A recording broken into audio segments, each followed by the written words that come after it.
All right, we are live. All right, y'all. Welcome to All Politics of Local America's number one political hip hop radio talk show. Y'all know if it's Friday, y'all know it's time for All Politics of Local. But more importantly, y'all know if it is the first Friday, y'all know it's time for Pastrami Over Politics, but of course, our beloved brothers, of course, Brother Rahman Muhammad and Alturrick Kenney. So we're going to throw it over to them once John does the rundown. We'll give it to them. So we want to say also happy, God blessed, Good Friday to everyone and all of you who are on your way someplace. Of course, like Brother Rock and Brother John, we want to say safe travels to them. And of course, sit back and enjoy the show. All right, here's John. All right, so we have 6 p.m. We know there's Pastrami Over Politics with Rahman Muhammad and Alturrick Kenney, and that's going to be a lively conversation.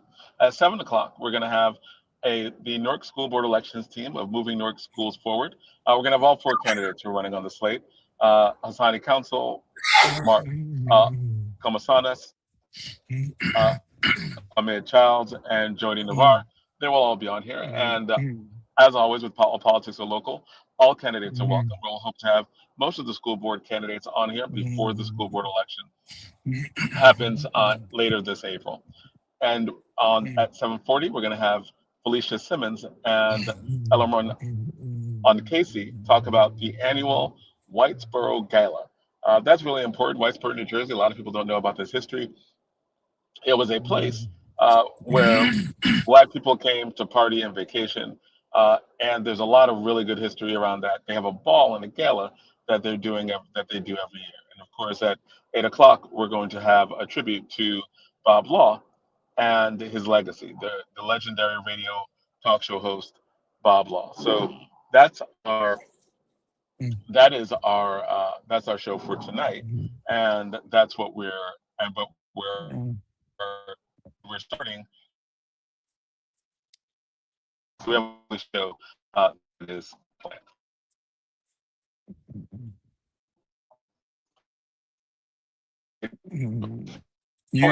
How's this going on? Yeah, you hear?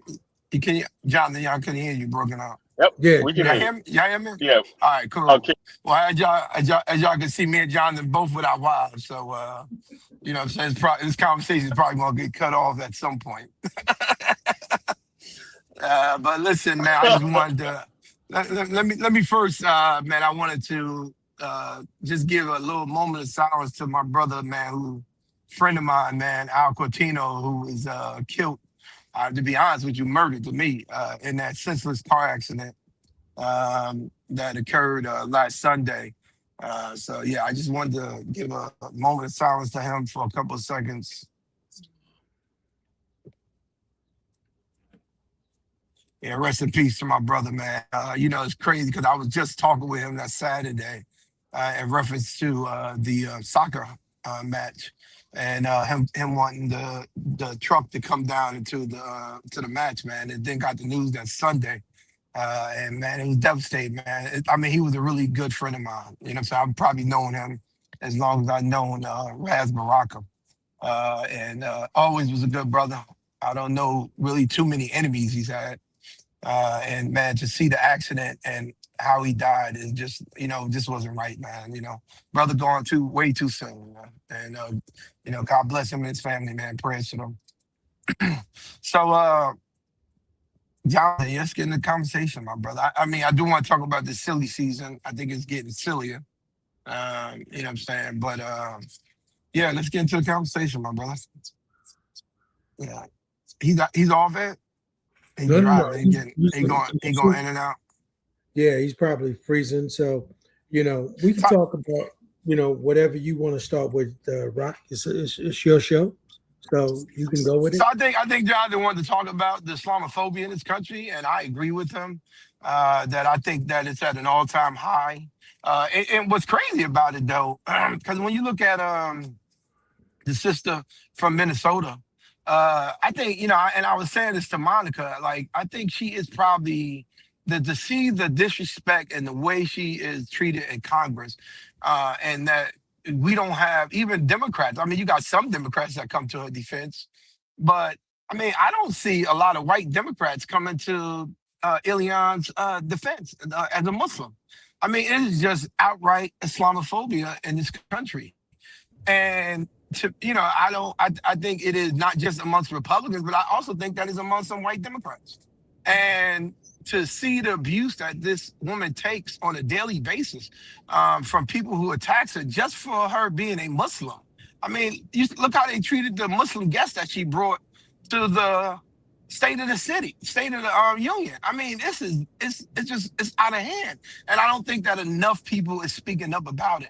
And I think there has to be a deeper conversation, and it has to be more than just minorities standing up and speaking. You know what I'm saying? Islam is one of the oldest religions in this world.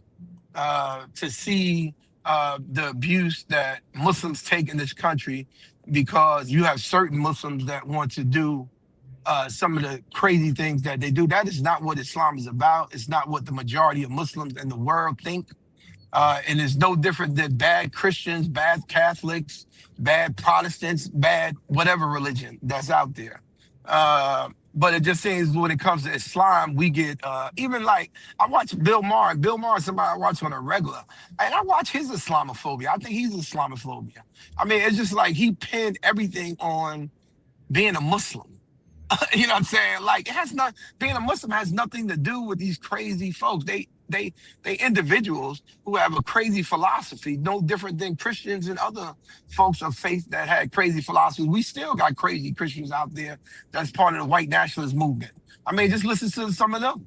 I mean, did you listen to Nick Fuentes the other day call us the N-word on, like, I mean, he literally said that he is a reason why he don't eat around black people. Like, he wanted to be separate from black, like this, I mean, and this guy is supposed to be on the Christian right.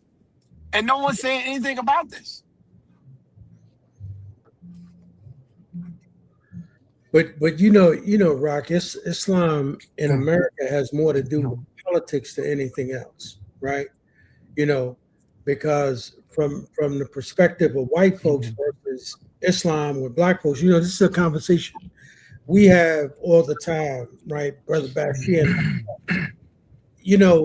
Islam, particularly in America, wouldn't be as big as it is in America if it was not for black people and the Honorable Elijah Muhammad, right? Right. So, and of course, black folks don't get the credit that they deserve. But when you talk about Islam today, it is more political than anything else, because they make Islam and they make Muslims to be the boogeyman of the world, right? Yes. And think about it, all the movies that are made, Rock, when you think about all these war movies and all of that, what do you see on television? It's always Muslims in the Muslim countries that they're going after. So they implanting this kind of stuff in the heads of young white Americans. And so what happens? It's no wonder that you see Ilhan Omar being attacked. Right? I mean, that's what's in the minds of these folks. So, you got to understand. And then if you think about even what's happening now with, when you talk about Trump is asking for all of the names, right, of all of the Jews that work at a particular place in this country. I mean, you got to look at what this guy is up to, right? So there's not going to be long when there's going to be an attack, not only on Muslims, but there's also going to be an attack on Judaism, right? But the only religion that he claimed, and we know we don't really believe he's a Christian, right? But that's what these folks are looking at, and we got to be clear that there's an open attack on Muslims in this country. The thing is that I just think that there has to be there has to be more than the usual folks who stand up for the Ilhan Omars in Congress. I think back to when I was the labor leader and when 9/11 happened, and I was the only Muslim on the international board in any union, by the way. And I think of some of the questions that white liberals were asking me during that time, and I used to be offensive about it, that I would even have to explain my religion. You know what I'm saying? And, and I was like, I used to always say to them, they asked me about Sunni and, Shia and the difference and all these silly questions that they asking me. And I was explaining to them the different faiths in Christianity and, you know what I'm saying? And those aren't Muslims that run a plane into a building. Those murderers. Like, we have to stop simply because someone has faith that they're doing it because of a religion. No, that's not a religion. My father didn't teach us, like you said. Islam was brought to America. My stepfather was part of the first generation of Muslims. He didn't teach us that type of stuff. He said murder was bad. Right. You know what I'm saying? Like, period. You know what I'm saying? Rather, like, so, you know what I'm saying? We're not taught to crash planes and, you know what I'm saying, do all of this, you know what I'm saying, crazy terroristic type of behavior that occurs with some of these Muslims. That's not what we're taught in Islam. This is what people's philosophies and opinions are. You know what I'm saying? It has nothing to do with Islam and Muslim. Islam is a peace religion, just like every religion in general is a peace religion. To be honest with you, if you are a person of faith, then you are faith because you believe in peace. Right. No, you know what I'm saying? So whatever religion that is, that's why I respect our religions, because I think that if you carry a faith, then you have some human nature about you. You're human. You know what I'm saying? That you don't want to harm people and kill people and murder, that you are peaceful. But when I look at these people that stand up at a stage, like the Secretary of War, and pray to Jesus Christ to murder Muslims, you know what I'm saying? Like, I mean, I don't understand how that's faithful. Right. I don't believe this guy is a Christian. Who prays to Jesus Christ to murder people? Right. Who says a prayer for that? Right. Like, and we normalize that, like, that's good behavior. So we actually got Christians that's praying for murder. Right. That's what Jesus would do. Right. Like, I don't like this co-opting that people have done, this perversion that they've done with all religions, rather they're from the Christian right, rather they're from Muslims who are, you know what I'm saying, using Islam to abuse people, rather they're Catholics or whomever. I mean, at the end of the day, these people are sick individuals. They're not human beings. They're not really about their faith. Because if there was about their faith, a godly faith, the reason why we even have faith is because we are to believe that we are human. We understand other people are human. We want to do unto man like we want other men to do unto us. That's right. But right, when you say that, when you talk about other people standing up than the usual folks, right? Yeah. The problem is that Trump has got so many people in fear, right? People are afraid to stand up because they're afraid of what his supporters might do to him or how he might sick his supporters on folk. And so therefore, you get the Ilhan Omars of the world who can be openly attacked and nobody says anything, right?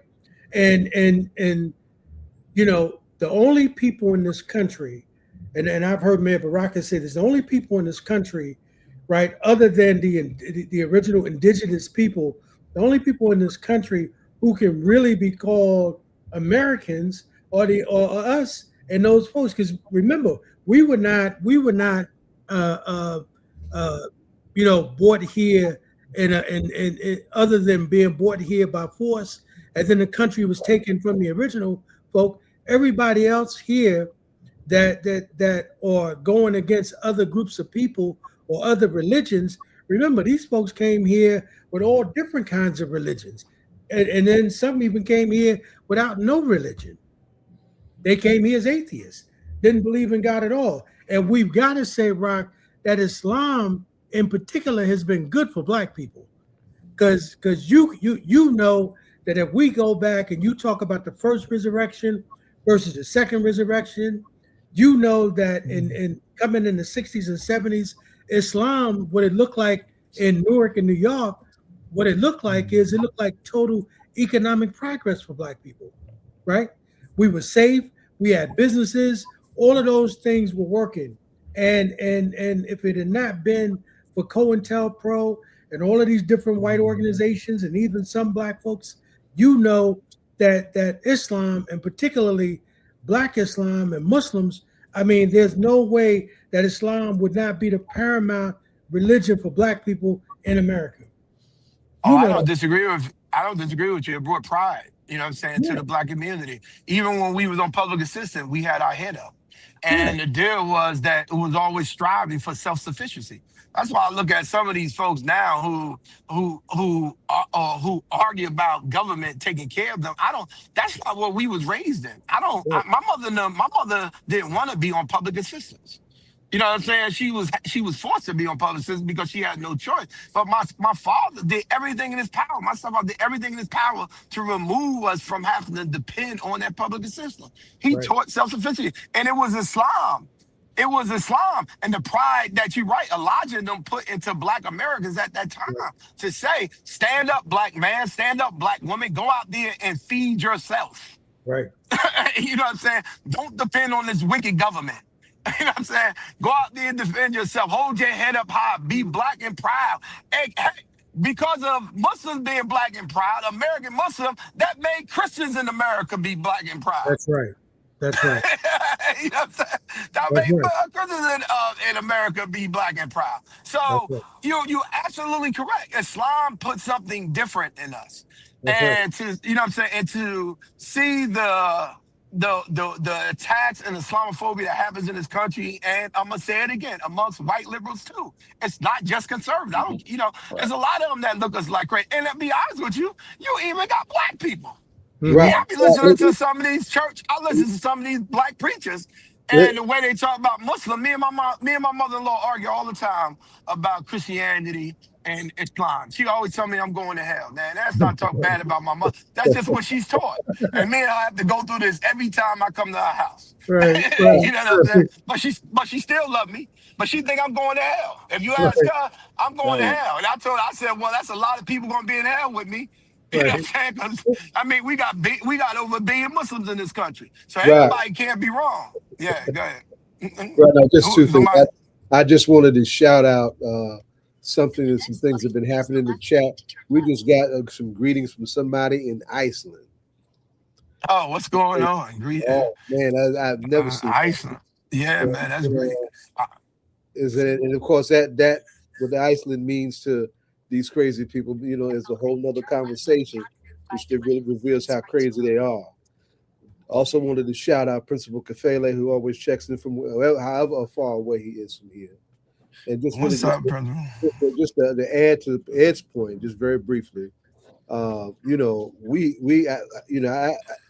is a divide in this community. Talk about the fear of Islam, Islamophobia towards Muslims, right?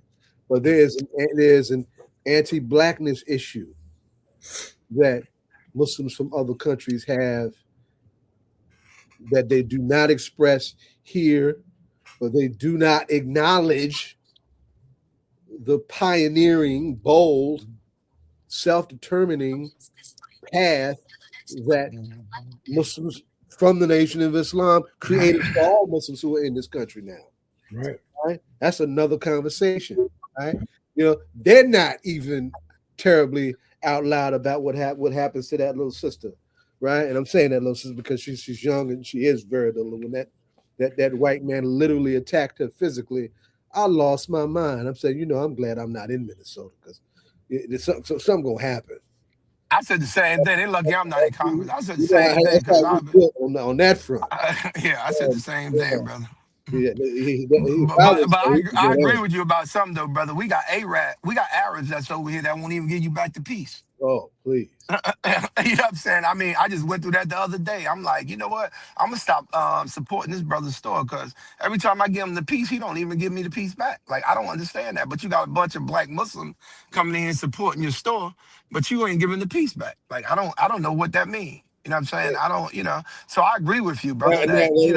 Now you just touched on something. If we internationalize this, and look at Iran, this bogus attack on Iran, it's really getting messy for these crazy people over this oil. We've got to divide, right? Some of these folks who are comfortable with this oil money, right? Who once upon a time would have been the natural allies of Islam. Yes. Islam once upon a time in the decolonial era was an ideology of resistance, right? Especially them Saudis. That's a real conversation that needs to be had of another kind. Them Saudis are 10 toes deep, wanting the United States to put boots on the ground to further attack and take out Iran. That is like, what we're saying is now, Stuffallah. Stuffallah. Out of your mind. I agree, brother. I agree with you, brother. It is not. It's not good, brother. And I don't. I would hope that you know what I'm saying, there are more people that would stand against, and even more Christians that would stand up and defend Muslims. I defend any Christian's right to be a Christian, and if somebody in Islam attack, I don't hear Muslims attack other religions, though. I got to be honest with you. Very seldom do I hear another Muslim attacking religion. I do hear other religions that come after Islam all the time, but you know what I'm saying? I just think that there are more people that have to stand up against this Islamophobia on the national level, more of these leaders, more of these As white a Democrats. matter of principle. Yes, as a matter of morality. You know what I'm saying? If you about faith, then, you know what I'm saying, it should be based on morality. That's what I think that any person of faith is. They have some moral compass about them. That's why you're a person of faith. But when you hear the Secretary of War praying for murder to Jesus Christ, I don't know. I just don't understand the Christian belief in this country. I don't, and no one says anything. I mean, I've never heard a prayer to kill people. I mean, I'm just being honest with you. This man's on national TV praying to Jesus Christ for his hand to kill people. Like, that's ridiculous to me. Right. and folks, and we normalizing this behavior. This behavior is being normalized, folks. Listen, somebody they like, y'all, we are talking about, y'all need to understand, we are talking about a president who's firing his attorney general because she is not going after his political enemies. And this woman was loyal. I don't care what he said. I don't know what he's talking about. To me, this woman was very loyal to him. I don't know what he talking. If you need more loyalty than that, I don't know what he's looking for. Loyal. But here it is. But yeah, I don't know what. He's not getting rid of her. But he's putting her in an even more dangerous place in Latin America. She's now going to be an attack dog for him in Latin America. Watch her move now. Wherever he put it, though, but I didn't see her for loyalty. I thought she was doing his bidding when she was thing. But you can't just. He's looking for somebody to trump up charges, and we acting like that's normal. Like we're talking about a normal situation now. That a president of the United fired the attorney general because they're not their political enemies. And this is normal behavior in this country. So you wonder why there's Islamophobia in the situation that we are in? I mean, we've normalized some absurd behavior from the leadership in this country, and we act like it's nothing wrong with it. Like there's, you know what I'm saying? Like this is just not, like we should all, like everybody should be talking about. I listen to the news, I'm waiting for somebody to say, folks, this is not normal. Yeah, they'll say it's wrong, but I need you to say this is not normal. Like, what are we talking about here? Like we're normalizing the conversation where an individual is just doing all sort of crooked things, and like, you know, it's no big deal about it. Like I just don't understand what direction this country is going on. I don't want to belabor that other point though, because I know I wanted to talk about this craziness in the city of Newark too, man, and some of this wild stuff that's being said out here. But go ahead, you was about to say something? No, I mean from January 6th to the exoneration of January 6th participants, they're trying to normalize violence. The attack in the overthrow of, and I'm using the word overthrow, that's not the right word, of oh man, the case around women's right to choose, them having a brain freeze, right? To normalize sexism, right? The attack on DEI and this crazy hostility towards Black women being in any kind of meaningful leadership, to normalize racism in the quest to make America white again, in the quest to make America great again. They have to renormalize. These things have been normal once upon a time in this country, not too long ago. I'm talking about in some of our lifetime. Some of this stuff has been very normal for them. They're trying to re-normalize the most backwards expression of what it means to be America, because that includes all of those things. We got the Secretary of fired his chief of staff because the chief of staff was against holding back minorities, black people, and women from being promoted. Like that's how deep this is. Like Yeah. he was holding back promotions for black people become one-star generals. So there were some folks who it was time for them to become one-star general. There was two black people and two women. He's been isolating the black people and the females, and the chief of staff didn't agree with it. Because in the army, because my wife's a lieutenant colonel, in the army, they pretty much Lieutenant the way it Colonel? is in the army when it's time for. I'm sorry, hello. He's a lieutenant colonel. Yeah, my wife's a lieutenant colonel. Yeah. She's a Wow. lieutenant colonel.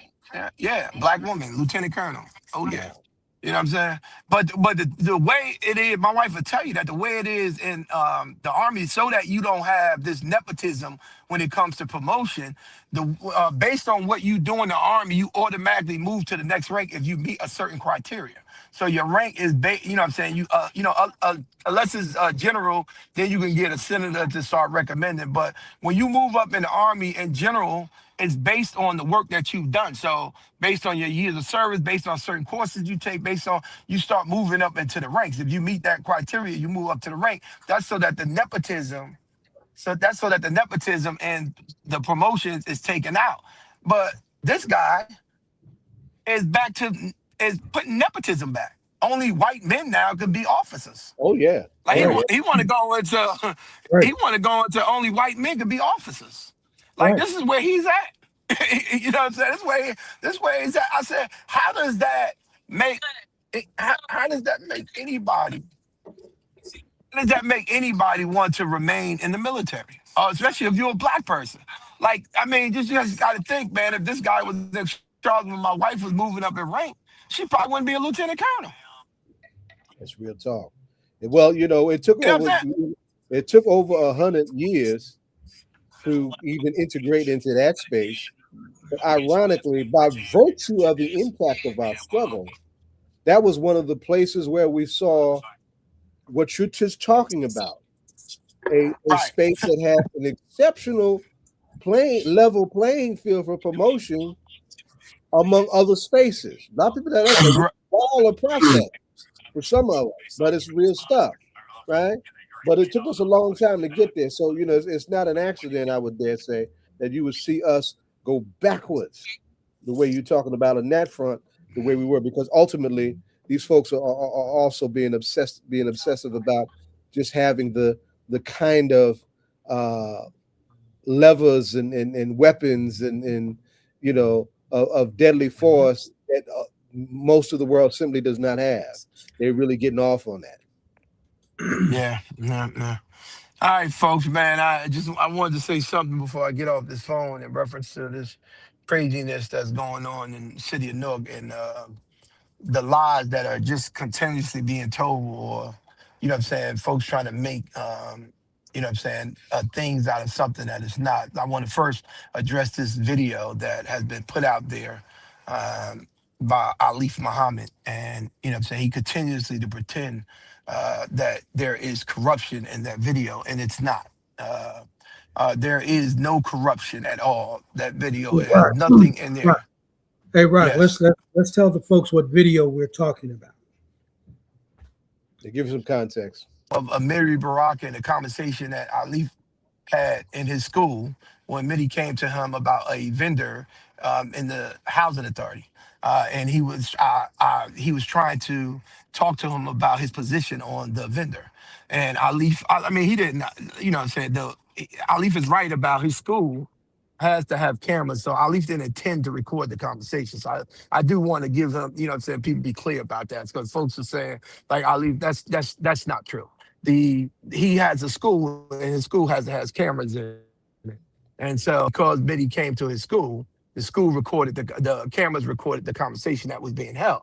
But the conversation had been placed out there as if Mitty did some corrupt stuff, like Mitty said some things in there that was a nature of corruption, and that is just not true. If you Mitty Baraka has a right, Amiri Baraka has a right to lobby anybody for their vote.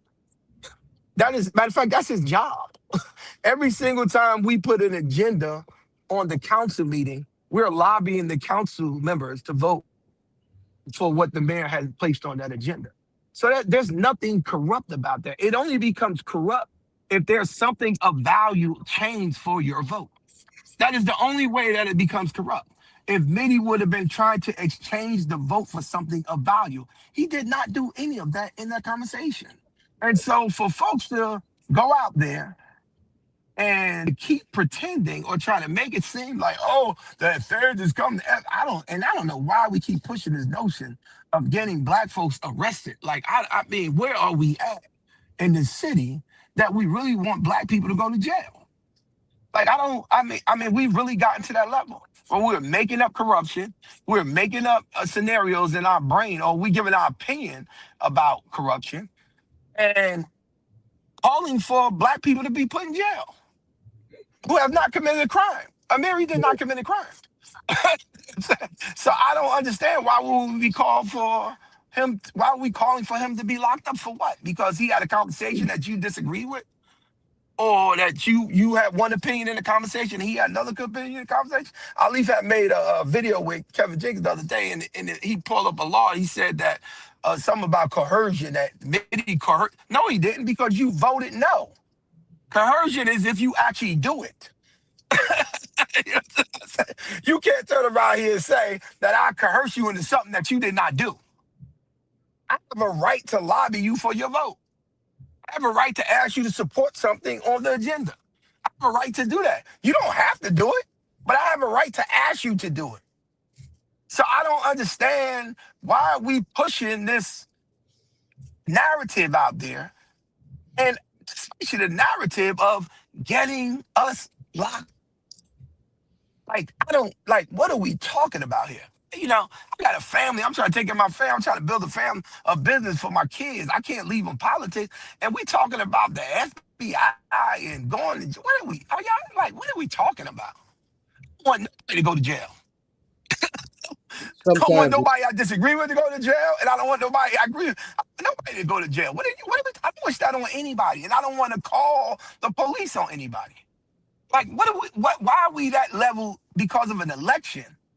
Why are we at that level of conversation in the city? Because you got a right to run. You can disagree and talk about your policies. Convince the residents that you are better than what exists. But why call me corrupt?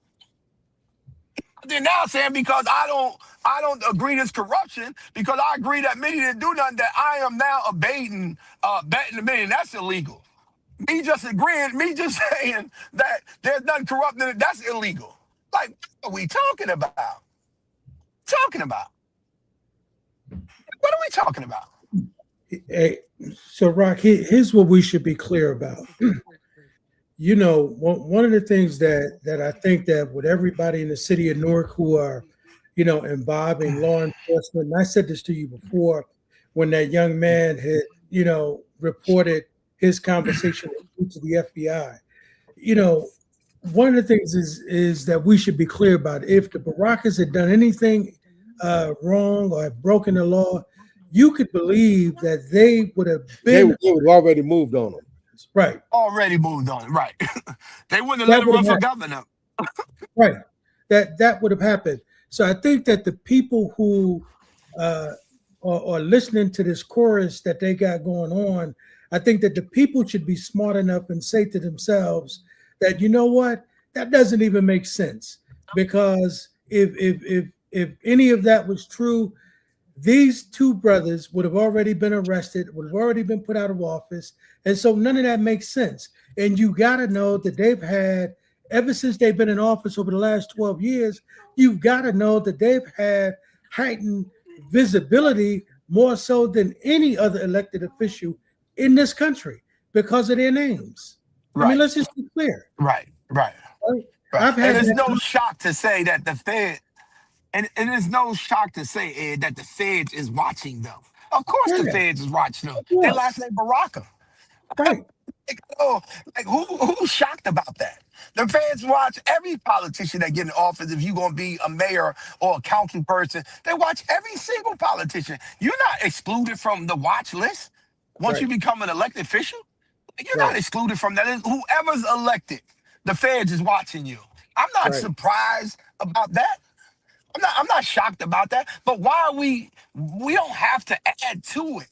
We don't have to create corruption or make people feel like something is going on that it does not happen. Those conversations that happen with Amiri and Alif in that office are conversations that happen all the time. It's just that one was recorded. right, right. And the You know thing what I'm is, saying? and the thing is, Rock, is that, you know, for our people right now, I don't know when did we started thinking that that the people who operate in the FBI, the CIA, the police department, when did we started thinking that these folks are our friends? When did we started believing that? When people were willing to sell their souls and collaborate with them. Which is what happened. Right. And you know, Right. I've been wanting to add this to this conversation from the jump. Wait till the chickens come home to roost. Right. Exactly, brother. Exactly, brother. Come home to roost. The whole quote, exactly, brother.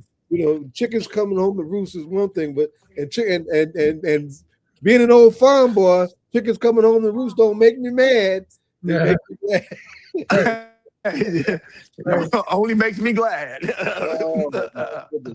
I agree. I what the Leafs issue is. I don't know why he's got this deep-seated, anger towards the Barackas. I have no idea where that's coming from. I just don't get that. I don't know why he has that. And he ain't running for nothing. I really just don't get that. Yeah, I don't. I mean, listen, he had his disagreement with Amiri, which is between two adults, and I think that them two should work those things out. But I think that has really gotten out of hand because now we are. That Amiri was trying to work out something with him. That looked like. He was, but it seems like. But it seems like what we're doing is we're dragging other people into the discussion. They dragging me into discussion. They dragging developers in discussion. Black people. That's actually we got black people now who are getting development deals in this city, and we are complaining about that as if that's corrupt. I mean, I don't understand this. Like, I'm not understanding this. I've been in politics in the city since. I've been in politics since. I've been in politics in this city since 1992. I've been involved in politics in the city since 1992. Since 1992. From 1992 until 2014, when Mayor Baraka came into office, the only folks that got land and development deals in this city did not look like us. That's right. They did not look like us. I'm telling you that. And can't nobody point to me a developer of our persuasion that got these big, that they may got a house, they might build a 3-family house. I'm not talking about that. I'm talking about buildings, Brother Muhammad, Eddie. I'm talking about buildings that's going up. These brothers is building 14, 16-story buildings. Those were brothers that built that condominium on Clinton Avenue, on the brand new condos that's on Clinton by the park. Those are brothers that did that. We talk about Adina Howard with her development. The brother, I forget how to pronounce his name. The brother, that brother. Now you got Chanel Dunn in them. You got Brother Abby, who's up in who started in Delhi, and now he's doing development. Brother Abby, you got the sister Elise out there. We got black people that's doing huge projects in the city, and we complaining about that. When I know for a fact, because this bothers me, Ed. I know for a fact, during the James administration and the Booker administration, for that matter, none of us got any of that. They forced Reuben Johnson. Let me tell you something. Reuben Johnson and Will Allen and Herman Russell on the Springfield Avenue lot on Springfield Avenue where the shot right at. That's what their whole plan. They wanted to put a shot right up there, and they wanted to put them all up there. I know because I was part of the project. I had a 2% stake in the project. I know that. I know this for a fact. You know what I'm saying? What happened to it? You know what I'm saying? And when Sharpton was in office, Reuben and Will Allen tried to get a tax abatement. Before they got out of office, they tried to get a tax abatement so that they could develop that land because they knew once Booker came into office that he would not allow for them to develop that land. They did not give those brothers a tax abatement. They did not give those brothers a tax abatement. They allowed for Booker to come into office and stop Will Allen and them from developing that property to what they wanted to do. And when Corey came in office, he took a guy from Chicago, the Tucker Group, and forced Reuben and them to sell that land and the project that they had to that group. Forced them, man. They forced them, man. They forced them back here. Wow. You know what I'm saying? They didn't want to sell that land. They did not want to sell that land. They were forced to sell that land. So you cannot sit up and you cannot tell me that what Mayor Baraka is doing is ensuring that some of us, some black folk, get an opportunity to do development like there's something wrong with you. Out of your mind? If we can go get a developer from Chicago that don't even live here, had nothing to do with here, just pick them up and pluck them out of and pluck him and turn around here and bring them here and force black folk to sell them their land. Wow. Wow. We can turn around here and make sure there are some brothers and sisters in this city or in this state, as far as I'm concerned, that's going to get the ability to develop in that city. And we should do it proudly, without regret. But you know what, Rock? You absolutely right. What you said last time. What we should do, Rock, we should start telling the truth, right?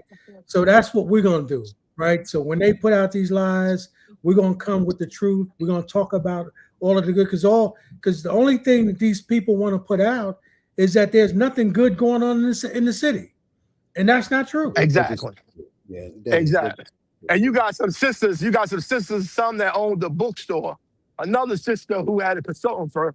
They done got together. You got 3 black women that's about to build a 14-story building in the heart of downtown Newark. And we got people that's complaining about that, posting that there's something wrong with it, y'all. Right. That's really they post like this, like something is wrong with that. Are y'all kidding me? You should be out there celebrating and jumping up and down. Are you serious? That's right. Yeah. When we gave all the land, when we had much land that was available in the downtown area of the city of Newark, we really getting the crumbs, to be honest with y'all, brothers.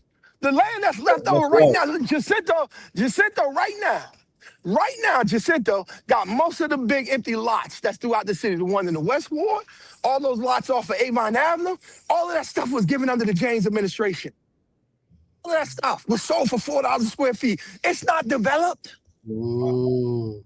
Wow. That stuff is not developed. It's empty. $4 per square feet. $4 a square feet. We couldn't keep that in the house. $4 a square feet. All those empty lots off of Avon Avenue by Carrot and by Beth. All those empty lots is up there. The Pat Ribbon site.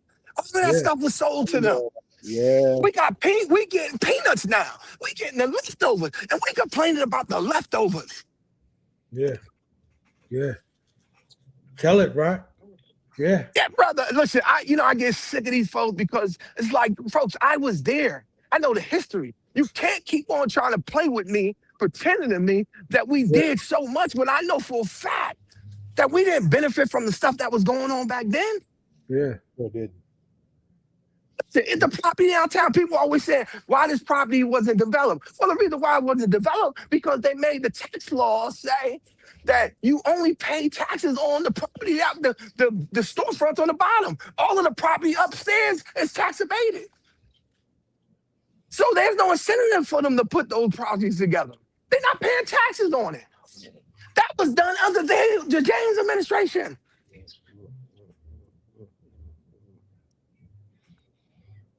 Wow. Wow. We're afraid that we used to, we talk about Black Power, but a lot of folks are afraid of it. Just afraid of it. But you see, Rock, you see, Rock, the problem is, like you said, you pushing back now, but because nobody has been pushing back, they've been allowed to have those lies out there as though they are the truth. And that's not the truth, right? So it's not the truth. So thank God that you here and you alive and you can tell the truth because you were in those meetings. You was in those meetings. I was part of this stuff. So when I sit up here and listen to folks trying to change the history in this town to pretend that they did so much good, the same people that's running up there calling Rad Baraka corrupt today was calling them corrupt back then. The exact same people. We took $200 million from the Port Authority money. We borrowed $200 million. Well, not borrow. We got fronted $200 million, gave it to a billionaire to build an arena. We don't even own a damn box in there. Wow. We spent $200 million to build a arena. We don't even own a box, fellas. Wow. They didn't have the audacity to say, okay, we're gonna give you $200 million, but the city of Newark is gonna own at least a box.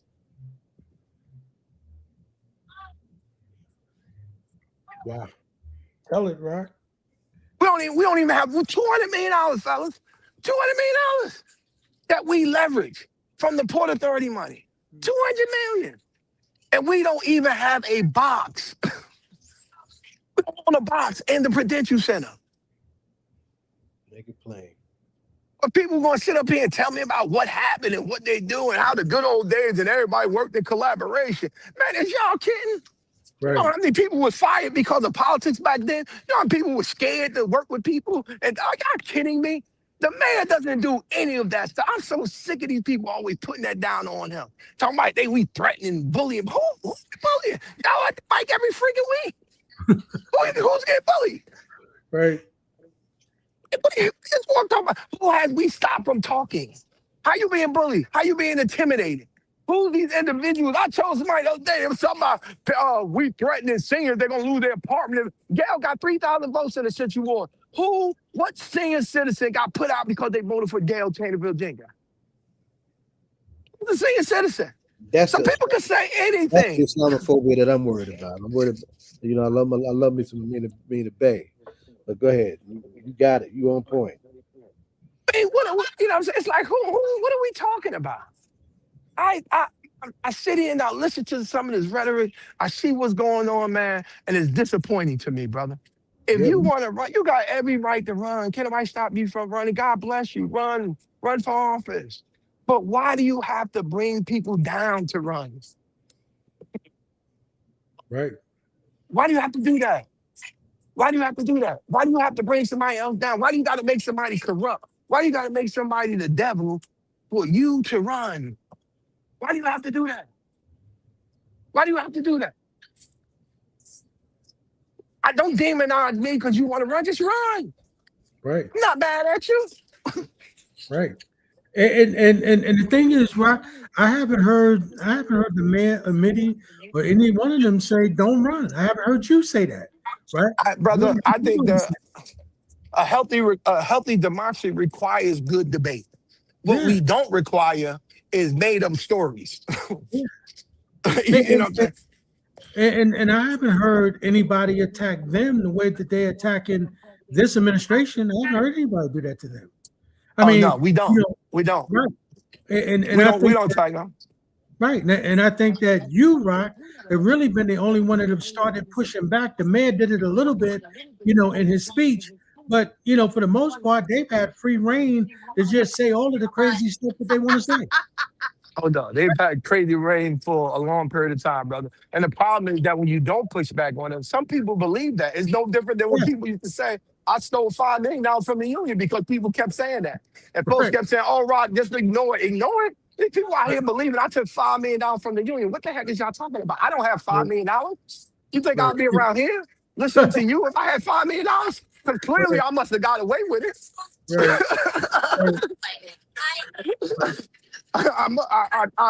that I must have got away with it. So why would I turn around and have gotten away with taking that type of money and still being there? Right. Like, but when you don't say anything about it, people believe it.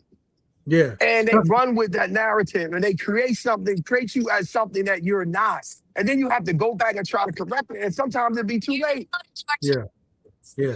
You know who I hope hears you on this? Let's talk about Islamophobia at the beginning of this conversation. I hope that little brother across the water, Zaram Mamdami, hears you, because they're gonna be coming at him with all kind of madness. Oh yeah. Oh, no question. Oh, they just waiting, bro.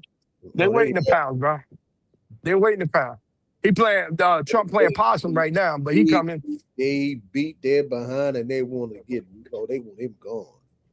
Hey fellas, man, I gotta get out of here, man. Me and my wife about to go in this concert. So listen, man, we'll see y'all next month, man. Y'all enjoy. Who you going to see y'all later? I'm Bobby. I'm gonna fall asleep, but don't tell her that. I'll see y'all brothers later, man. All right, peace, man. Yeah, take care. All right. Wait in regards. Lieutenant Colonel, I did not know that. Yeah, man. I did not know that. I love that. If you're gonna serve with distinction. Yeah, shit. But you know, man, the thing is that, you know, I can remember hearing the Elijah Muhammad say, he said that a lie could exist as long as the truth never come. But he said when the truth come, he said the lie can't live anymore, right? And unfortunately, there's so much of that's going on now without people presenting evidence. People are just saying all kind of crazy stuff, and without people also, and you don't hear nothing about an alternative vision for leadership. Yeah, that's what I'm talking about, right? I'm talking about, you know, where's the ideas, right? Let's talk about the ideas. Let's talk about what you all are going to put forward to make the city better. Not talking about someone personally or accusing them of something that you have no evidence of, but because Black folk love gossip and drama, I mean, you know, that's what we want to get hyped on, right? So you say that, but then if the folks don't say anything about it, what happens is it begins to live as though it's the truth when it's not, right? So we got to say thank you to Rock that, you know, he was there, and the fact that he's still alive and he can come and dispel those lies.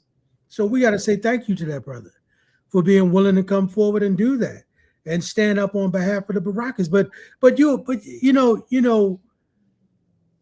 Zaid, let's be real clear.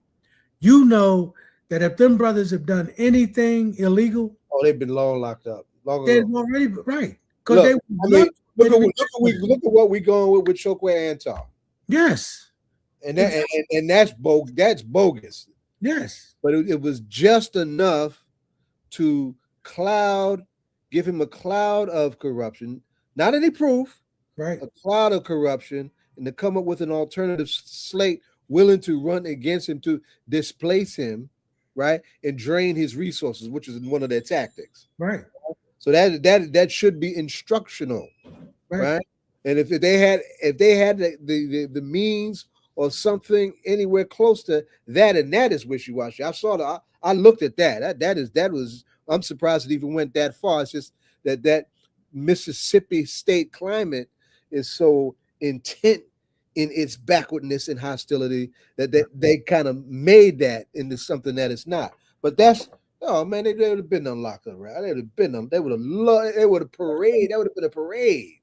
Case in point. Oh my God. Case in point, what's happening, you know, in Mississippi to our brother Chokwe, right? That's case in point. They would love to have gotten both of these young brothers, you know, the mayor and Mitty. They would have loved to have gotten them. So that should ring true to anybody and particularly in our community. That let's just ask ourselves a question. If they had anything based on who these two guys are, who their father was, who their mother is, come on, guys.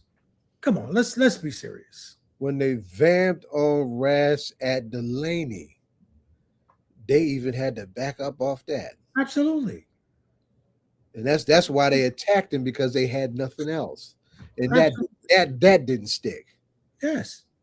So I think that I think that the folks in the city of Newark, our brothers and sisters, who are listening to this stuff, I think that we should be clear, Black folks, that at the end of the day, people are playing on our emotions. They're playing on things that we don't have, that we should have, that we're not involved in making things happen and change in the city. Get involved, brothers and sisters. Get involved. Become part of the change you want to see. Don't listen to those folks who are telling you that, because they've got their own agenda.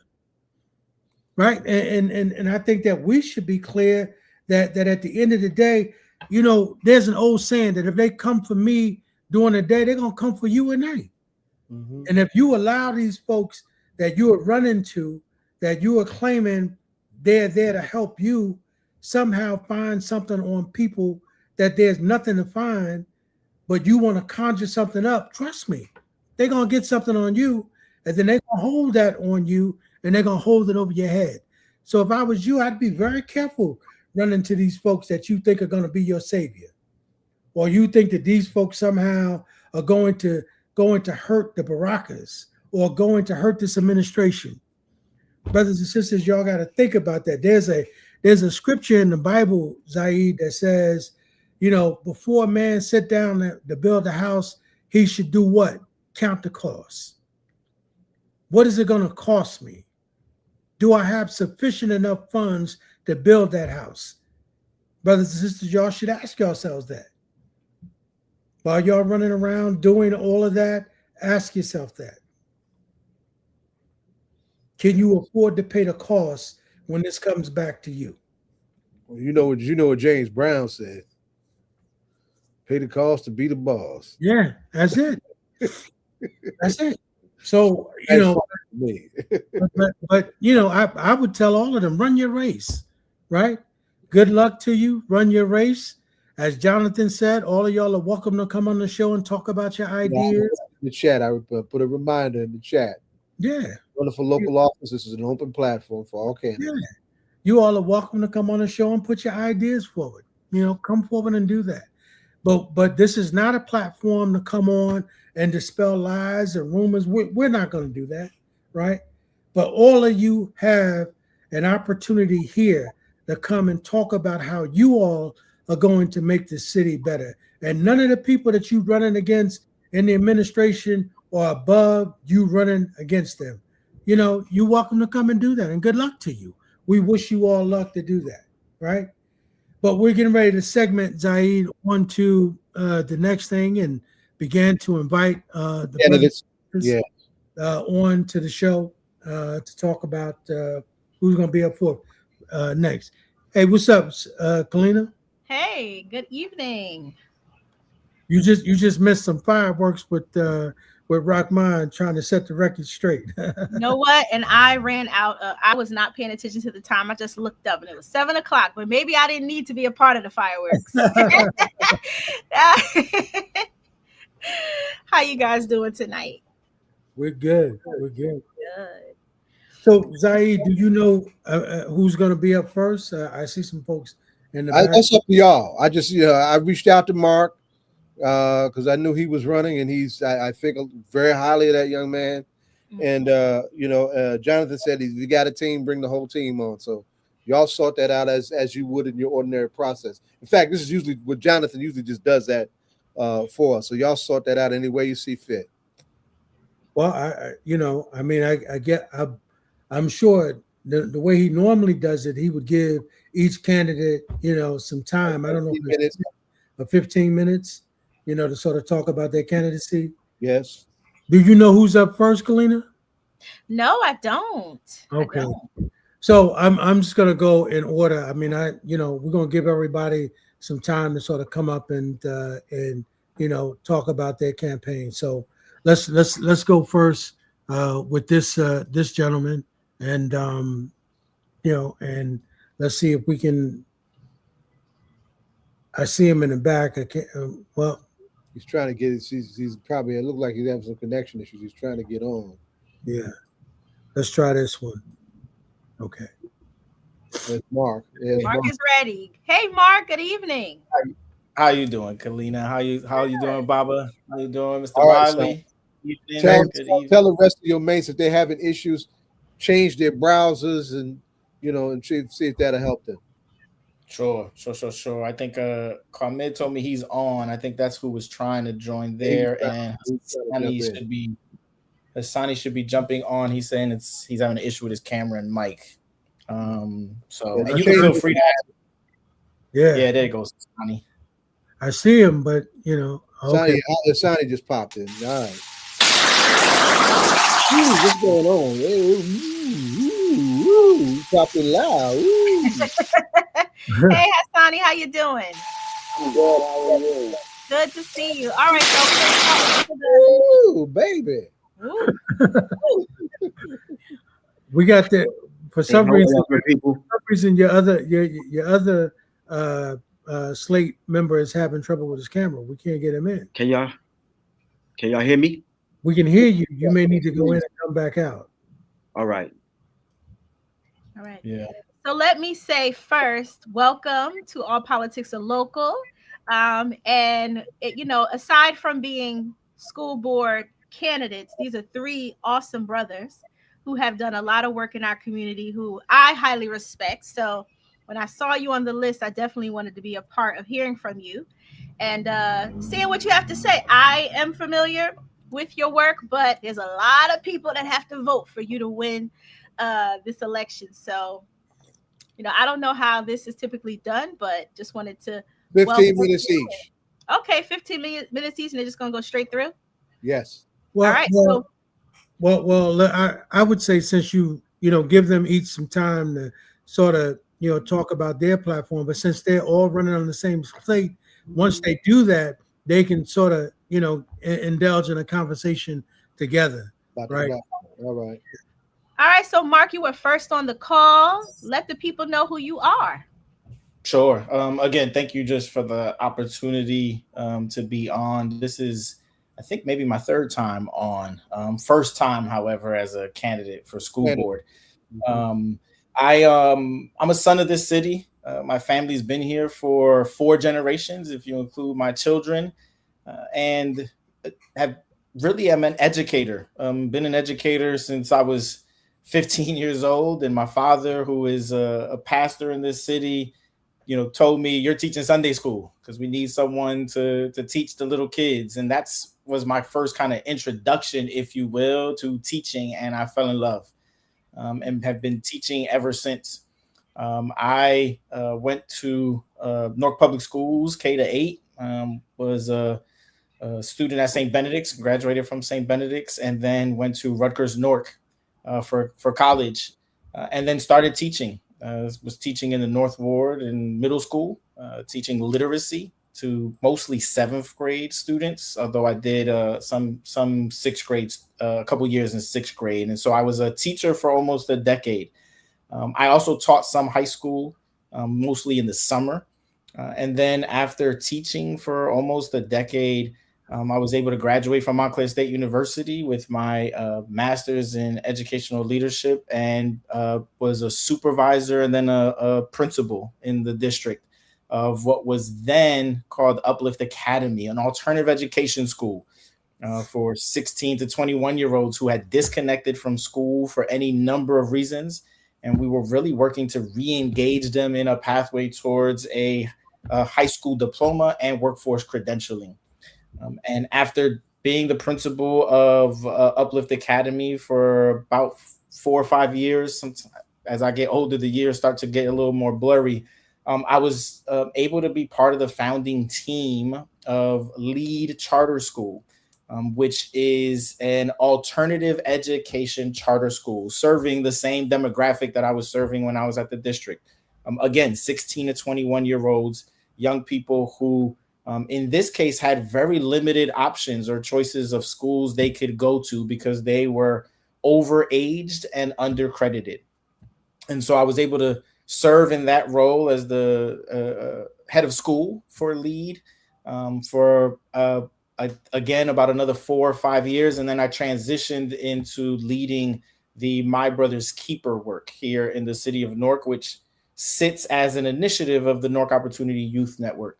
And what MBK does is think around systems level work. How do we support, in this case, boys and young men of color in the city of Newark across 6 key life milestones? They are developmental milestones in the lives of all young people. But, in our case, the calling is to think specifically about our Black and Latino young men in the city of Newark. And so, I share that kind of resume, if you will, because I think what it does is it shares the reason why running for school board is something that I've spent a lot of time thinking about, talking to my family, my mentor, praying on, and just think the time is right. And it really stems from a desire to really scale impact. When I was a teacher, I enjoyed teaching. I loved teaching. And I was serving, the 30 students in my classroom. Actually in middle school, because they switched classes, I was serving, sometimes 60 to 90 students across classrooms. I wanted to become an administrator because I wanted to be able to serve several hundred in a school building. And it was really about scaling impact. And so I was fortunate and blessed enough to have the opportunity to do that. After doing that, it was, how do I scale what I'm learning and impact, thousands, dare I say. And so that's where the MBK work and the opportunity was really just something of interest. And now the opportunity to be on the school board for the largest district in this state and serve, over 40,000 young people and families allows me to take what I've learned from the classroom, from the school building, and now from leading systems building work in the city, and say, can I contribute as part of this 9-member board to scaling impact for the 40,000 plus young people in this city? So that's part of why there's several reasons why I wanted to run, but that's one of those reasons. And that's the experience that I hope to bring with me. The last thing I'll say is that I've received a lot of affirmation from community folks and people I respect, like the three of you and others, just leaders, our elders in the city. But if I'm being honest, one of the most important affirmations I've received is from the former students I've served, either as a teacher, as a school leader, or even in the work that we're doing now. And so, I hear their voices. It really is encouraging. And it's those young people who I think about every day when I'm making decisions. And it's those young people, particularly our disconnected young people, our opportunity youth, those who have actually not typically been served well by the system. It's those stories and young people and their voices that I hope to bring to this work. So I'll stop there. We have a powerful team, folks who bring different perspectives and range of experiences. And so I'd like to open it up for them to be able to share as well. Thank you so much, Mark. Thank you so much. Before we call on our next speaker, I just wanted to ask Mark a quick question. You said that you've had a lot of impact and scale, and you have, right? We can all testify to that, where, and even leading systems level work with My Brother's Keeper. I know you've won national award. My Brother's Keeper has won national recognition in its strategies to improve outcomes for Black youth in I believe in particular young men in Newark. But what I would want to know is, because you've had so much impact already, what is it about serving on the school board that most excites you? Like, what are you hoping to look at, understand better, examine first, if elected? Yeah, I think it is. The district has some pretty impressive outcomes and some pretty impressive gains. We heard some of them actually recently in the mayor's State of the City address, where he talked about increased graduation rates and decreased attendance rates. Because the young people in my career that I have served have oftentimes disproportionately shown up in the data on the negative side of those outcomes. And so, for example, serving opportunity youth, young people who drop out of school or disconnect for any number of reasons. Sometimes when we look at that 10% of students who are still chronically absent, it's oftentimes those who end up becoming opportunity youth. It's oftentimes our young Black and Latino men. And so I hope to be able to kind of be able to pull the layers back and see who is it that's showing up in the not showing up in the positive gains of the data, so that we can, you know, serve them and think about strategies to meet their really specific and nuanced needs. The other thing I'll say, and you know, Baba Zaid, just his experience in this area around the public safety ecosystem, and you know, Kalina, your point around the city having been recognized by President Obama. That recognition came because of the really like this unprecedented outcomes in public safety. And I think if we are able to take the lessons we have learned and the gains in public safety's ecosystem, and the lessons being learned and the gains being made in the education ecosystem, and figure out how to better coordinate those two systems, we may actually break through some of the glass ceilings that I think that exist in those ecosystems. And I would offer up that glass ceiling may be actually coordination. And I would hope to be able to contribute to thinking about ways to do that. Excellent. Thank you, Mark. Thank you. All right. Quamid, can you hear us? I see you in the chart. You said you can't hear. I can hear you, Kalina, but I couldn't hear Mark. Oh, okay. All right. Well, he said good things. He said good things. You to prove. Okay.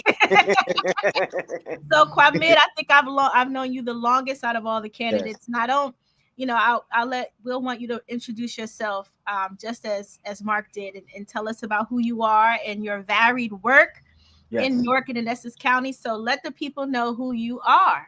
Yes. Hi. Good evening, good peoples. I thank you for this platform for myself and my running mates. My name is Quamid Charles, lifelong Newark resident. Grew up in Prince Street Projects. Had both parents in my household, which is a great blessing. And throughout my years, I didn't value the importance of education, even though, you know, I was a fairly decent student. But it wasn't until I got into ministry, when I went to my church, Bet Hashem Yahweh, and under Bishop and Dr. Chris Purnell, they taught me the power of education. And this was the first time that I met someone that went to an Ivy League school when I met Dr. Chris. Yeah. She went to Princeton University, and I didn't thought that was possible.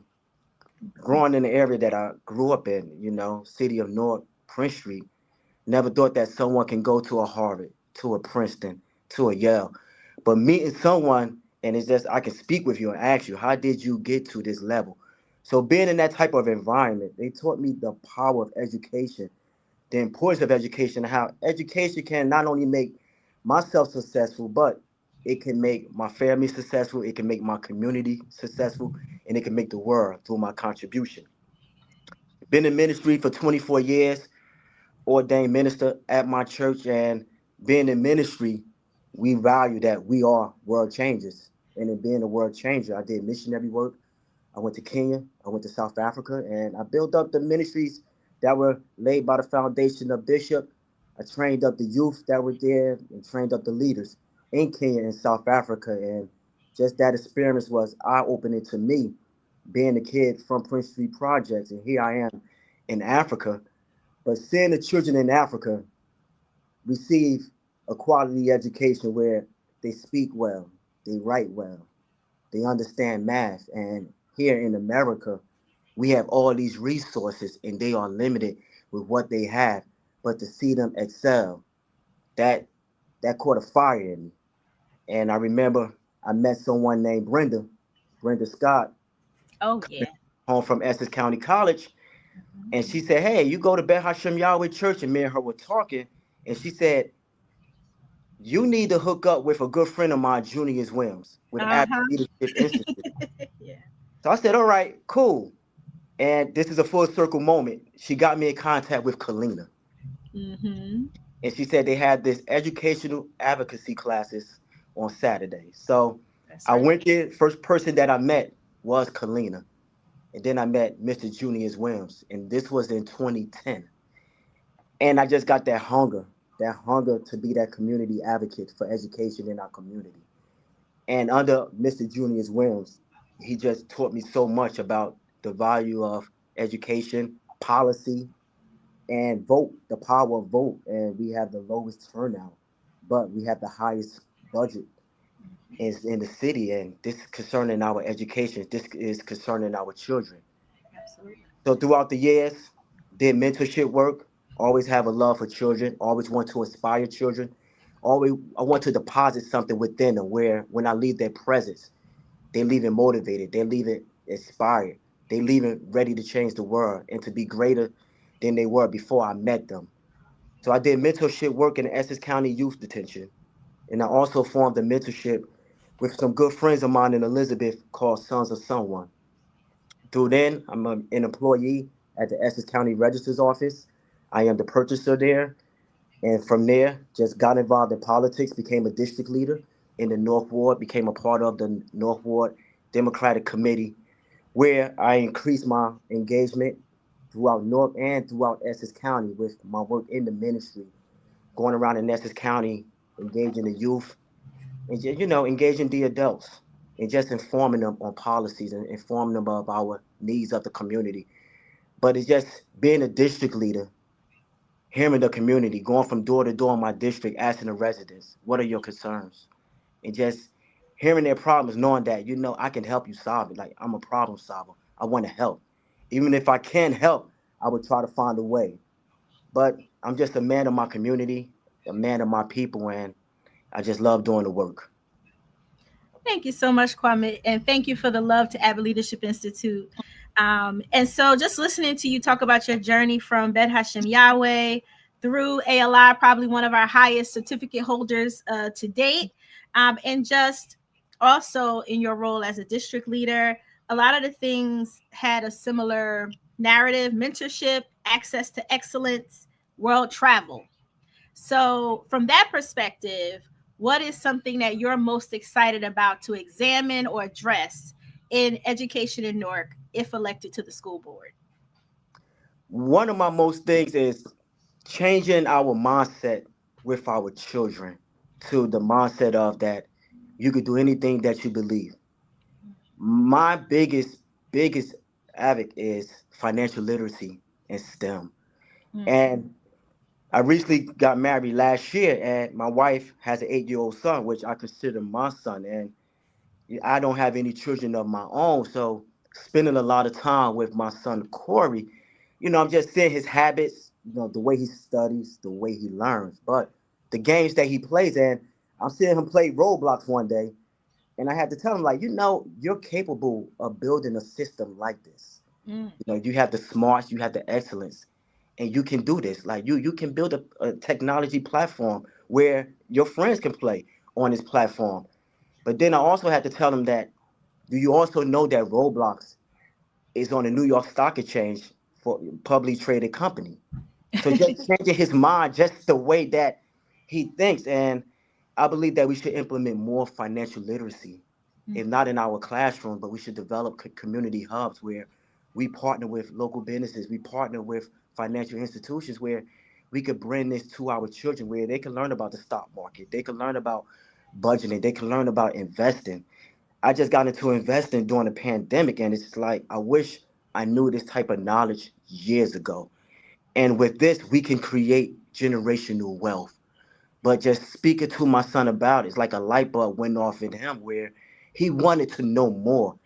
And it's just like, if he wants to know more, how many other students out here that don't have this information and they want to learn more? And I just believe what I can bring to the school district is that we shouldn't have our students just studying to take a test. And we should not have our students just competing against another student who they sit next to, competing against someone in the district, where we should be a national model, where our students, they have the capability of turning Newark into the next Silicon Valley. And our students, they have the capability of turning Newark into the next Wall Street, where they're greater than the CEO of Goldman Sachs, greater than the CEO of these big time financial institutions. But we have the capability of doing that by implementing more programs around financial literacy, around STEM, around technology, especially around the advancement of AI, where I feel as though that we shouldn't use AI to scare our children. We should use it to empower them, because with the narrative, AI is going to take your jobs, but it's like, how are we training our students and teaching our students that you could be greater than this, and you can implement these type of skills where they're not going to take your jobs, but you're going to be an asset to this. Thank you, Quamid. Thank you so much. All right. And next up, we got our current school board president, Hasani Council. Mr. Council, welcome to All Politics Are Local. Tell the folks about yourself. Thank you so much, Colleen. I just want to make sure everybody can hear me. Can everyone hear me? We sure can. All right. Thank you. Thank you to all my brothers and sisters that are on today. As Kalina stated, my name is Hasani Council. I am currently serving as the president of the Newark Board of Education, the only incumbent running this election season. I've been serving on the board since 2020, serving in different capacities, now just serving as the president of the board. I'm a product of the Newark Public School System, a product of our great city, having attended George Washington Carver Elementary School, as well as University High School, went off to college at Montclair State University, received my Bachelor of Arts in Political Science, as well as my Master's of Arts in Law and Governance. Came back home, immediately started working in my community, which I've been doing my entire life. Worked as an aide to former Councilman John Sharp James, now working as the Chief of Staff to South Fork Councilman Patrick Council. Been getting a lot of work done on this board. I serve in various different capacities in my community. Also serving as a district leader with the South Fork Democratic Party. Serve as a deacon in my church. Serve with the Essex County Urban League Young Professionals as the Director of Education and Community Outreach with them. I am currently one of the highest certified board members on our board right now, having obtained the highest level of certification any board member can receive. I serve on the board of directors for the Council of the Great City School Conference, which is the 81 largest school districts in the entire country. So I've been putting in a lot of work in these 6 years, and I'm looking forward to another successful term of 3 years. I have a lot of unfinished business to get done. I can point to a lot of great successes, and I look forward to having everyone's support. Thank you, Hasani, and definitely just thank you for your service and commitment. You got a lot going on.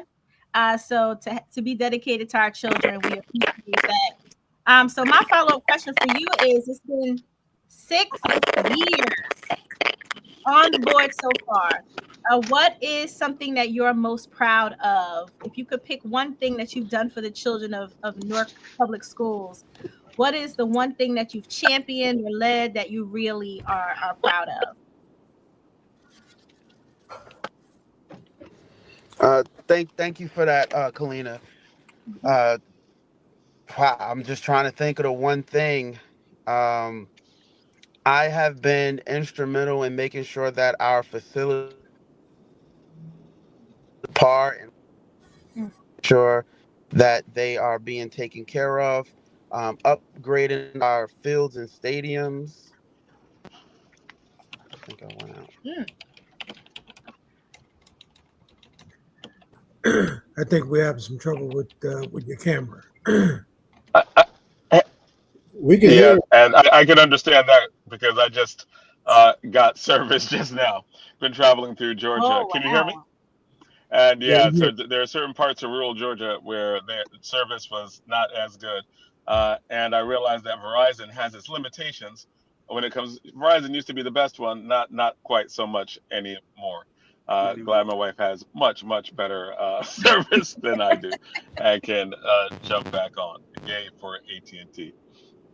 I know that your time is running like less, right? Like you don't have much time left, but there were some questions that I definitely wanted to run in for the board, right? And for people who will be future members or potentially future members of the board and current member of the board. We for years have known that there's been tensions between charter schools, private and public schools, especially when it comes to funding. We know that there's a lot of money that is directed toward charter schools. Right now, about a third of Newark's budget goes in the charter district.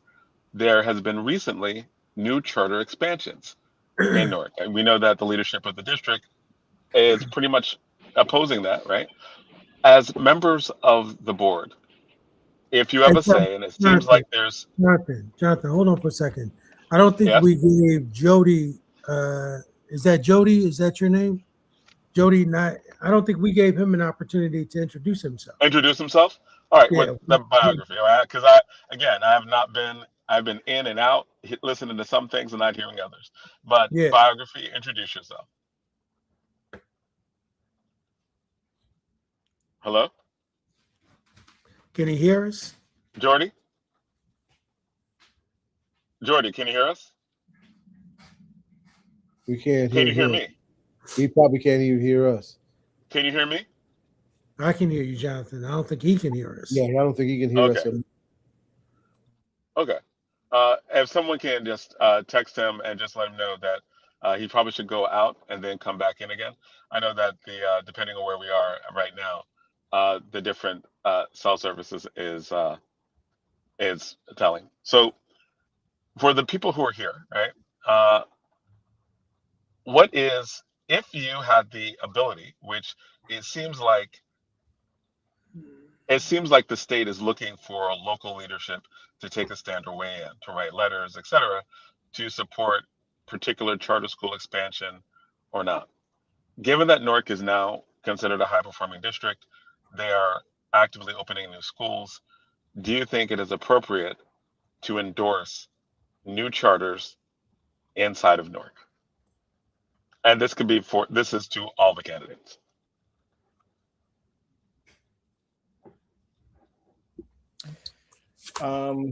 It looks like some folks are having issues, so I'll jump in if that's okay. First of all, hey Jonathan, how you doing? Good to see you again. Hey man, good seeing you too. Yeah, safe travels, by the way. Thanks. So I as I mentioned in my kind of bio, if you will, I was part of the founding team for a charter school here in the city.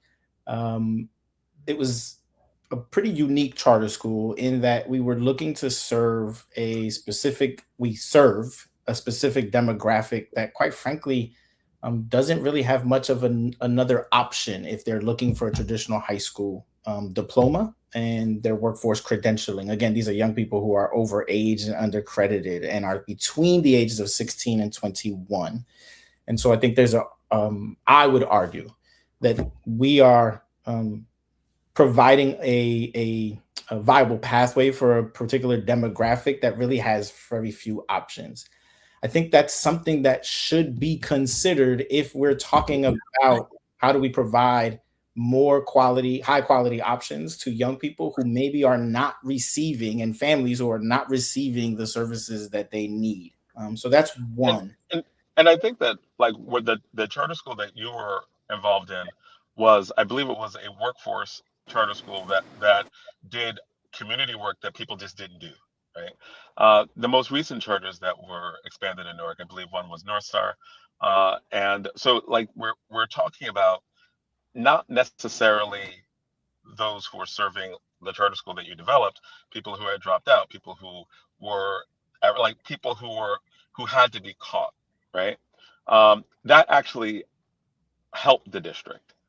Mm-hmm. The ones that I'm talking about are ones that we're in competition with the district. And I think that Newark Public Schools, certain charter schools, they compete for the same students and compete for students who can be well served in either system, but they're marketed that way.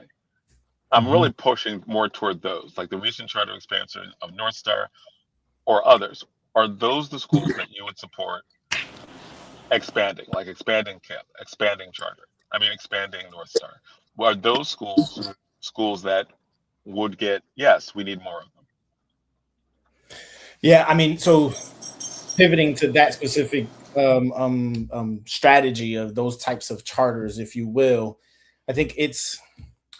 I don't think it is a simple yes or no. The first thing I would say is that the school, the Newark Board of Education board isn't in on making those decisions. There's a state level process for that. And so there is a methodology, if you will, that folks have to go through to get approval for seats, whether it's a new charter, expansions, et cetera, et cetera. I also think that part of what makes this not a gray area is that 35%, I think, is around the number right now of the families or the children in this city sit in a charter school. And so that's a large number. We're talking about over 20,000 young people. And so that is a group and a demographic, and those are our neighbors that also need to be considered in these conversations. And so the idea of saying that we need to pick one way of doing this or the other, I think is one that needs to be had in the totality of the options that exist for our families. I don't think it's as simple as yes or no. And that wasn't should charter schools exist, because they do. It's about expansion, because as we said before, 1/3 of Newark's budget goes through charters. The question is, should there be more? Should it expand? Because we know that many places where when they expand, there are problems that come with funding, et cetera, right? Like, so given where we are, the question specifically is, do charters need to have a larger blueprint in Newark than they do right now? It is not about whether or not charters should exist. They do. It is about expansion, which is what many of them seek. Yeah, Mark and Jonathan, can I jump in on this one real Sure, quick? absolutely. Thank you. So one, in terms of your question about expanding, right? So I don't think we should allow them to expand until they fill the seats that they currently have vacant. They have several seats that they have vacant, and they continue to, request expansion without filling those vacant seats first. Secondly, we have to put more pressure on them to serve the same amount of students that Newark Public Schools serve, right? So the amount of English language learners that we're serving, the amount of special needs students that we're serving, they need to up their amount of students that they're serving in those categories as well. Because as of right now, it's not fair. And it is unfair for the district to continue to have to keep serving these students, and the other networks that we have in our city are not serving them as well. Thank you. And is there anyone else who would like to directly address it, or directly address, especially the issue of expansion of charter schools? Because I know one of the strategies that's being used is getting letters and recommendations from local officials for charter expansion. So even though you don't have the official role of adding new charter schools in their application, they're going to go to elected politicians, people who represent the community, and expect them to give, or request them to give their name toward charter expansion, which is why this question is really relevant to anyone who's going to have any public office, but very specifically the board. So as a board member, we don't provide those letters. The board as a whole will send something through the superintendent, basically explaining that we're not against them renewing, but we're not for them expanding because it's going to have a fiscal impact on our budget and on our district. Okay. All right, and thank you. Is there anyone else who wants to comment on that in any way? Yeah, the only thing is I'll circle back to the point I made on the front end also, which is, and I think you made this point, Jonathan, when you asked about really specific schools. You asked about North Star, you asked about KIPP. And what I was arguing is, not arguing, what I was positing is that it sounds to me like there's a case-by-case basis. And so the umbrella of like, would you or wouldn't you, I think is where I'm uncomfortable saying a hard yes or no, because I do think the charter I was a part of starting is a case-by-case basis. And so I think I want to make sure that we're able to be nimble in what it is that families are requesting and demanding. And Hasani's right. I think there's seats that need to be filled and should be filled before we start talking about some expansions. Jonathan, real quick, I just wanted to ask, how many charter schools are there in the city of Newark?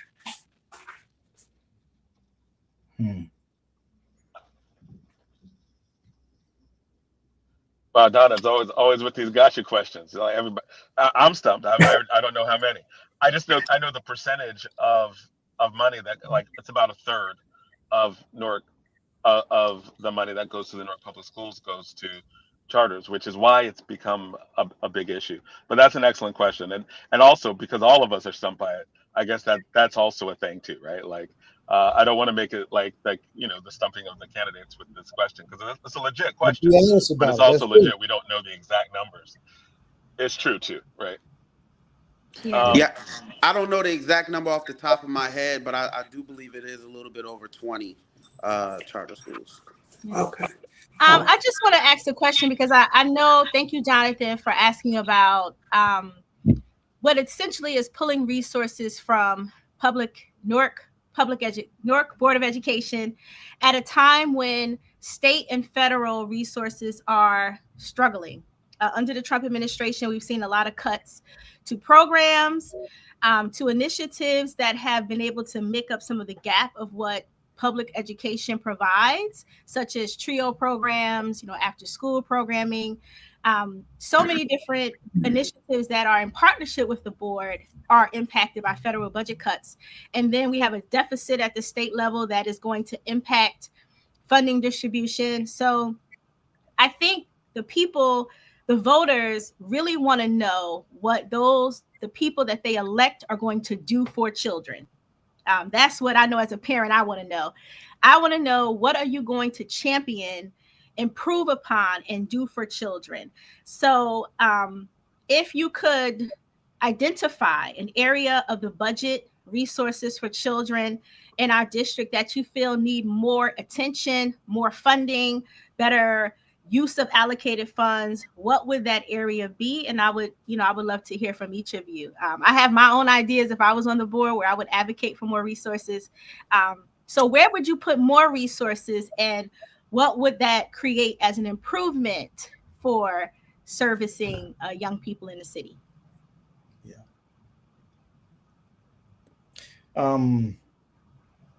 I realize that I've been off mute this whole time, so I guess I'll go again, and I'll be really brief. And Kalina, because of the work you've done with ALI and with young people, I think you'll understand maybe more than most the genesis of where this comes from. I've been hearing a lot from young people around the desire for mental health supports. Sure.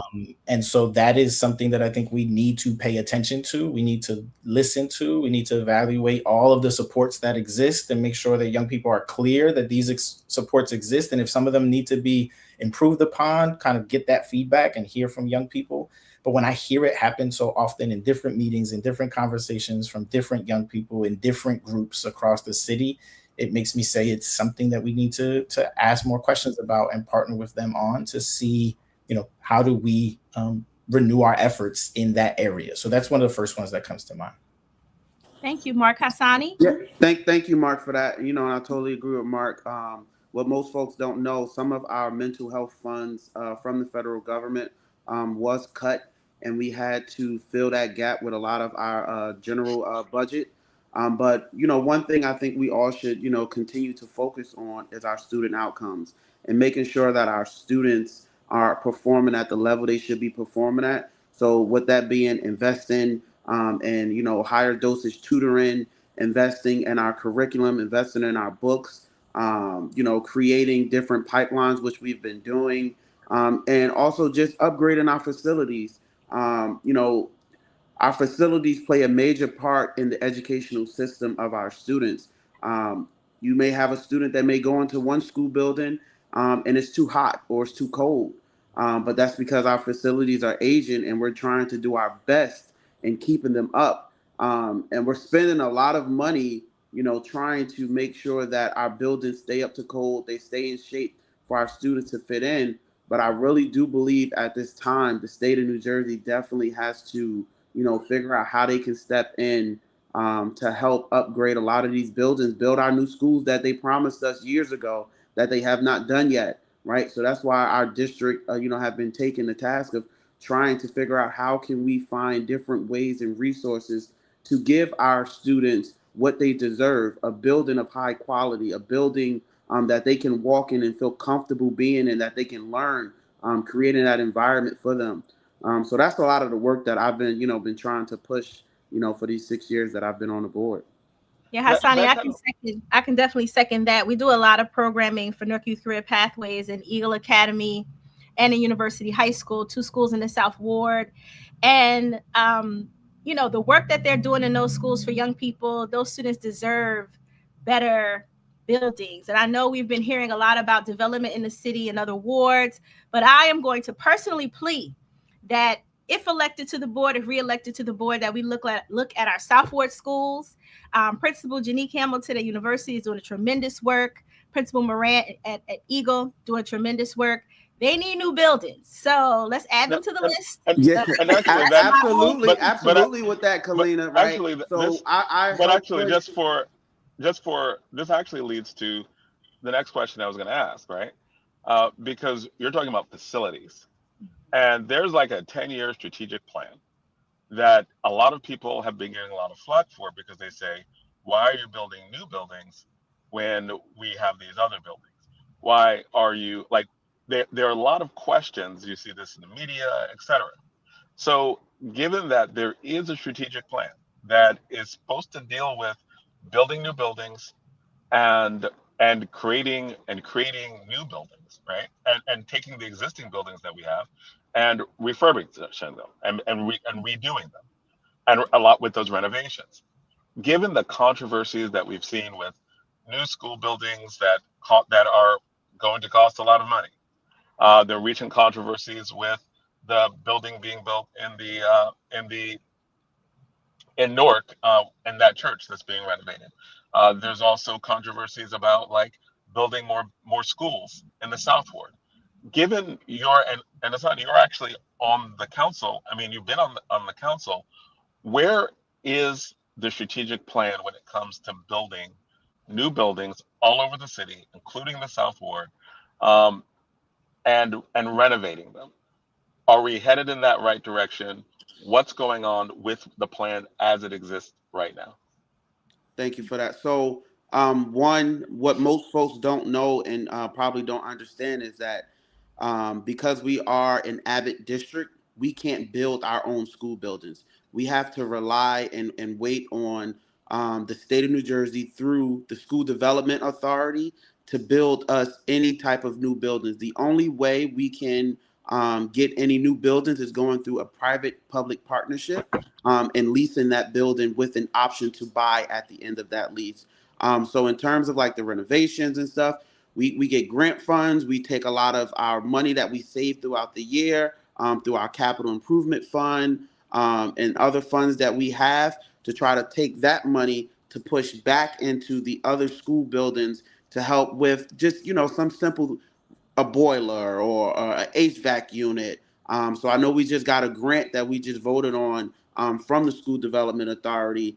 And as fast as we got the grant, it goes away extremely fast because we have, facade falling at a school that is going to be $10 million.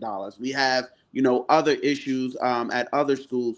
But with University High School, I'm so glad that I was able to, because that is my alma mater. I'm so glad I was able to push, with the superintendent and the SDA to make sure that that building comes to fruition for the South Ward.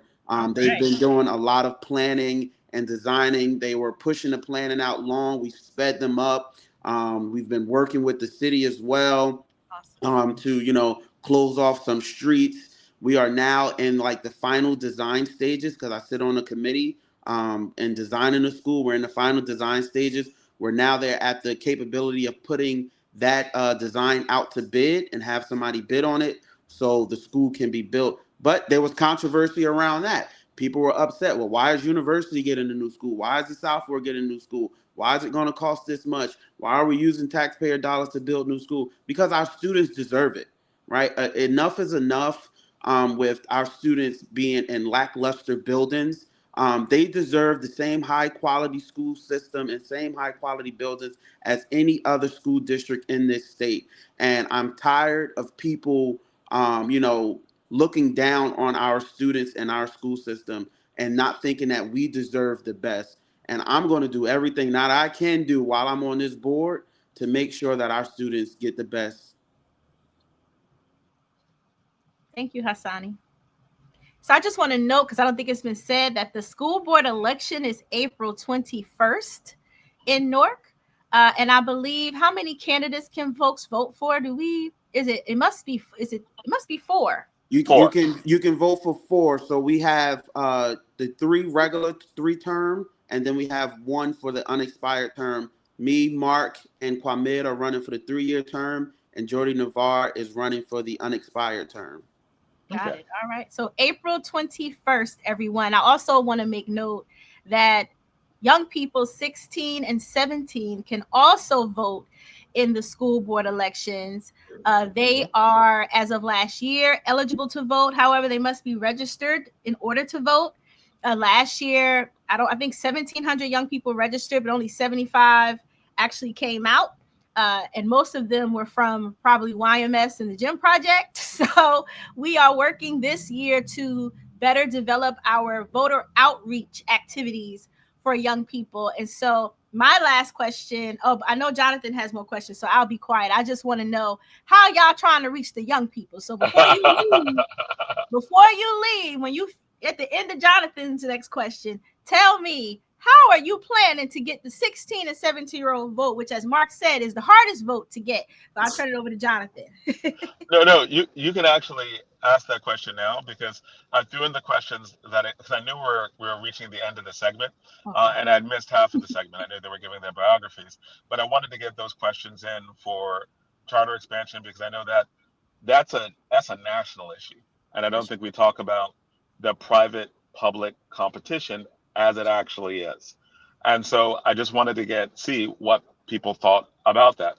I appreciated, Mark, I appreciated the nuance when you were talking about the very specific type of charter that you did, something that I think the district supports. I think that everyone supports that particular type of work, because you are literally going after students who get lost through the cracks, finding students. As a matter of fact, I think the program that you did, you weren't trying to just recruit students. You were, like, in terms of from the general population, you were literally trying to find students who were no longer in school, students who, like, people had missed, who fell through the cracks. I think that's very, very different model than the models that are controversial, or the models that compete with public school districts for those funds, right? Like, I think if everyone did what your charter did, I think we'd be having a very different conversation about charters in general. And the next question was about buildings, because I know that has been super controversial, specifically with the in the news when they're talking about the spending off of new school buildings construction.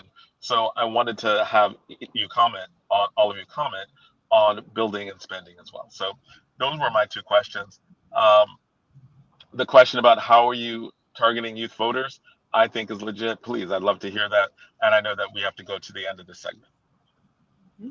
All right, Hasani, tell us first. How you getting the young people to vote? Every day, we're out here every day.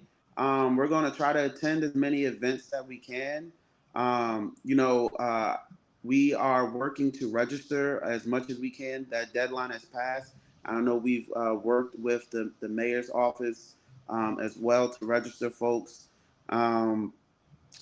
We are going to push them to get out there, whether it's, showing up at the schools, or, just, being at the games or events that they're at, and just reminding them, hey, you have the power to vote now. You have that right.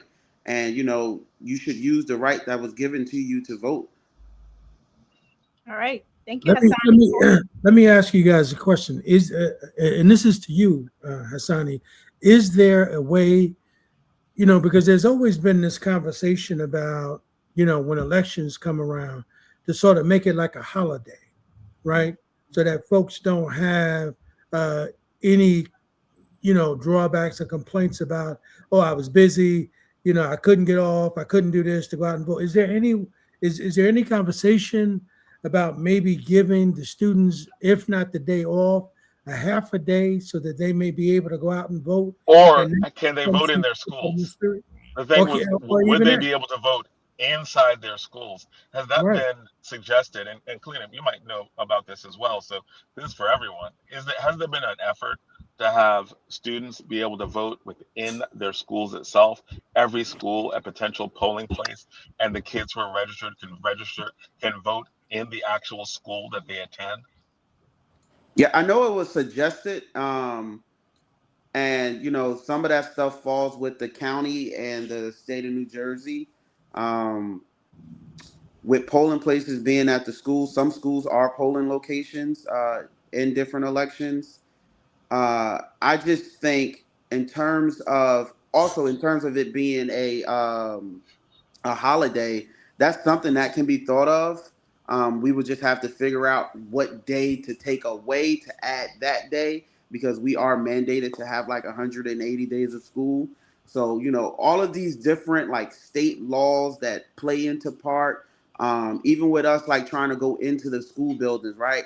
We could be like in violation of state law trying to, campaign or even encourage them to go vote for particular people or register to vote. That can get us caught up in a lot of issues. Yeah. Hassan, did you answer, Mark? Did you answer yet? No. Okay, go ahead.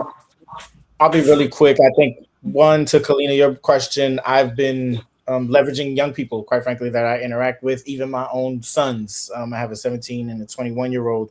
And so making sure that they're getting their friends, that they're spreading the word, making sure that, young people I engage with or have known, former students, et cetera, also are getting involved.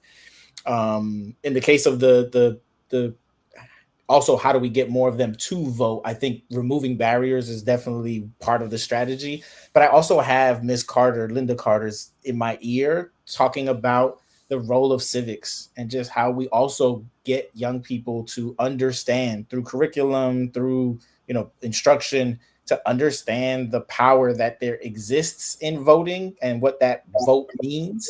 Because I think that's also part of this strategy, not just how we make it easier for them to vote, but also how do we, in that making it easier, also make sure they understand that it's not something that's easy. It's something that's been earned through the history of people of color, particularly Black people in this country, fighting for that, right? Women fighting for that right. And I think that's also important for them to understand.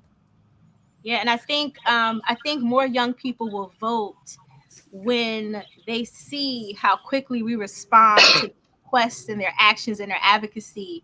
I know at my organizations, whenever young people ask for something, not only do we listen, but we give them the credit, and we make a big deal about the power of their voice and their influence over our work. So I think one thing we can do, and I encourage you to do, if reelected to the school board, is just to show young people through your action and support of their advocacy how powerful their voice is. And when we do that, I think that they will vote more because they will believe that what they do actually counts. It's so hard to get the attention of adults in Newark, except for a few safe spaces. So that's my final thought. I want to add that I do believe, and I know this from working, that you have a friend, a very strong advocate in the city clerk, in the county clerk, Chris Durkin.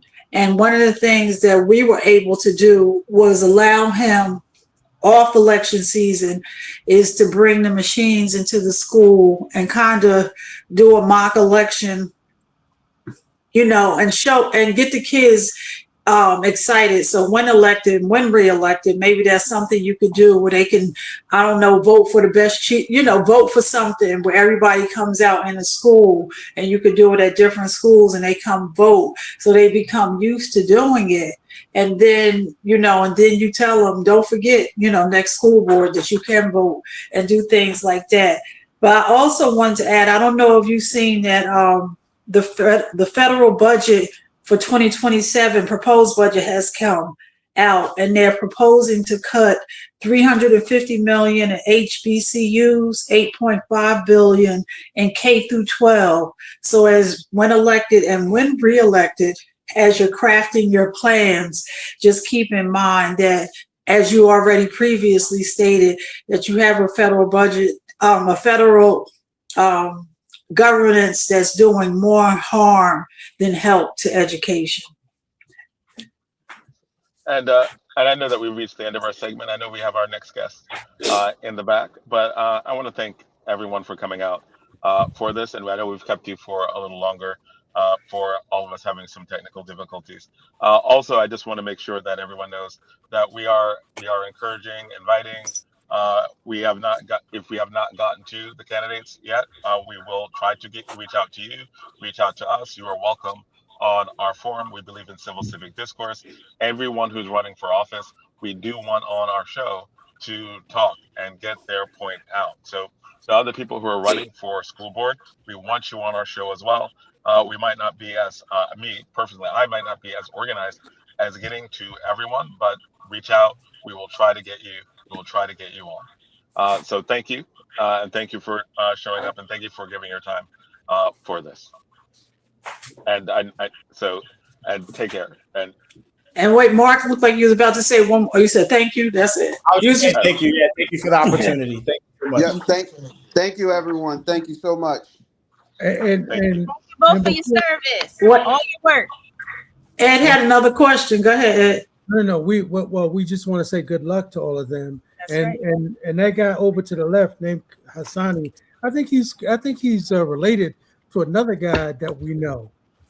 His name is Pat. Tell that guy we said good luck too. Yep. Absolutely. Thank you. All right, man. Good night. Take care. Thank you.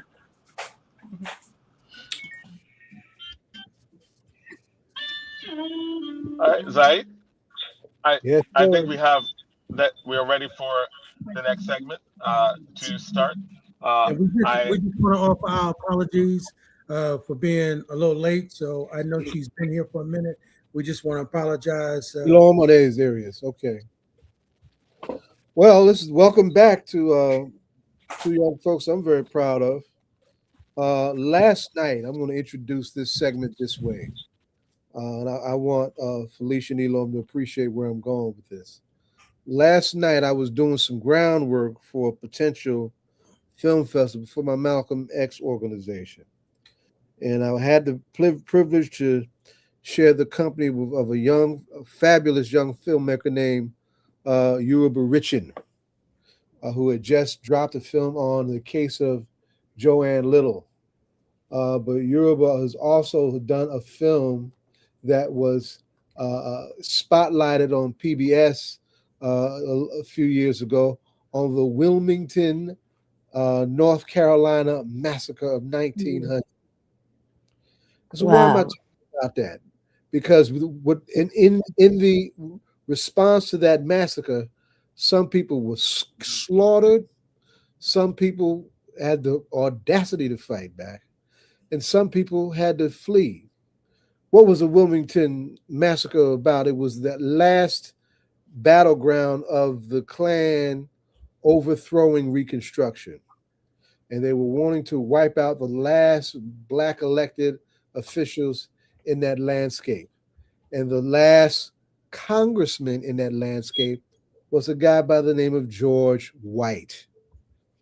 White and several of those close to him fled that persecution, right? And this is Good Friday too. So, I mean, all this stuff is coming up in my head in a very prophetic way, right?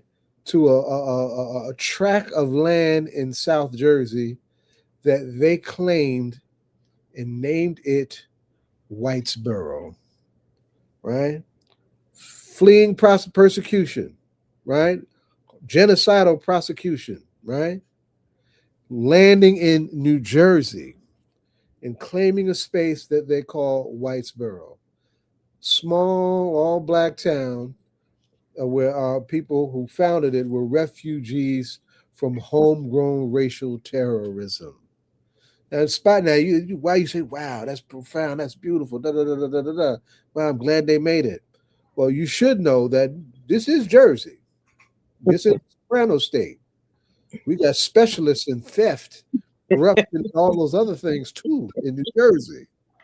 And the descendants of that same exodus are now fighting for another battle to hold on to that town and to have genuine self-determination, because there's some skullduggery going on with deeds and land claims and all that are very so Soprano State characteristic that are going on. But not only that, the Whitesboro Historical Society has been for several years now really amping up that incredible history as a gateway to bring people together to fight for that town.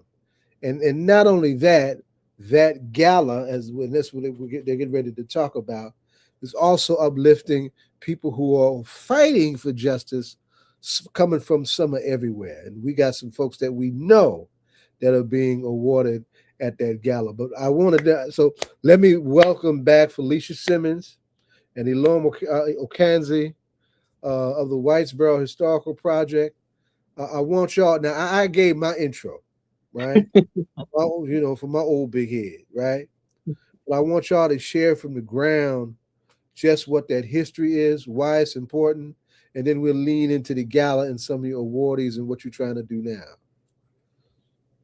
Now, Elorm, you know this one, when she start talking, she ain't gonna stop. So you better. I'm looking to him. I'm looking to him. So let him lead. Let him lead. I'm forever a gentleman. Ladies first. Thank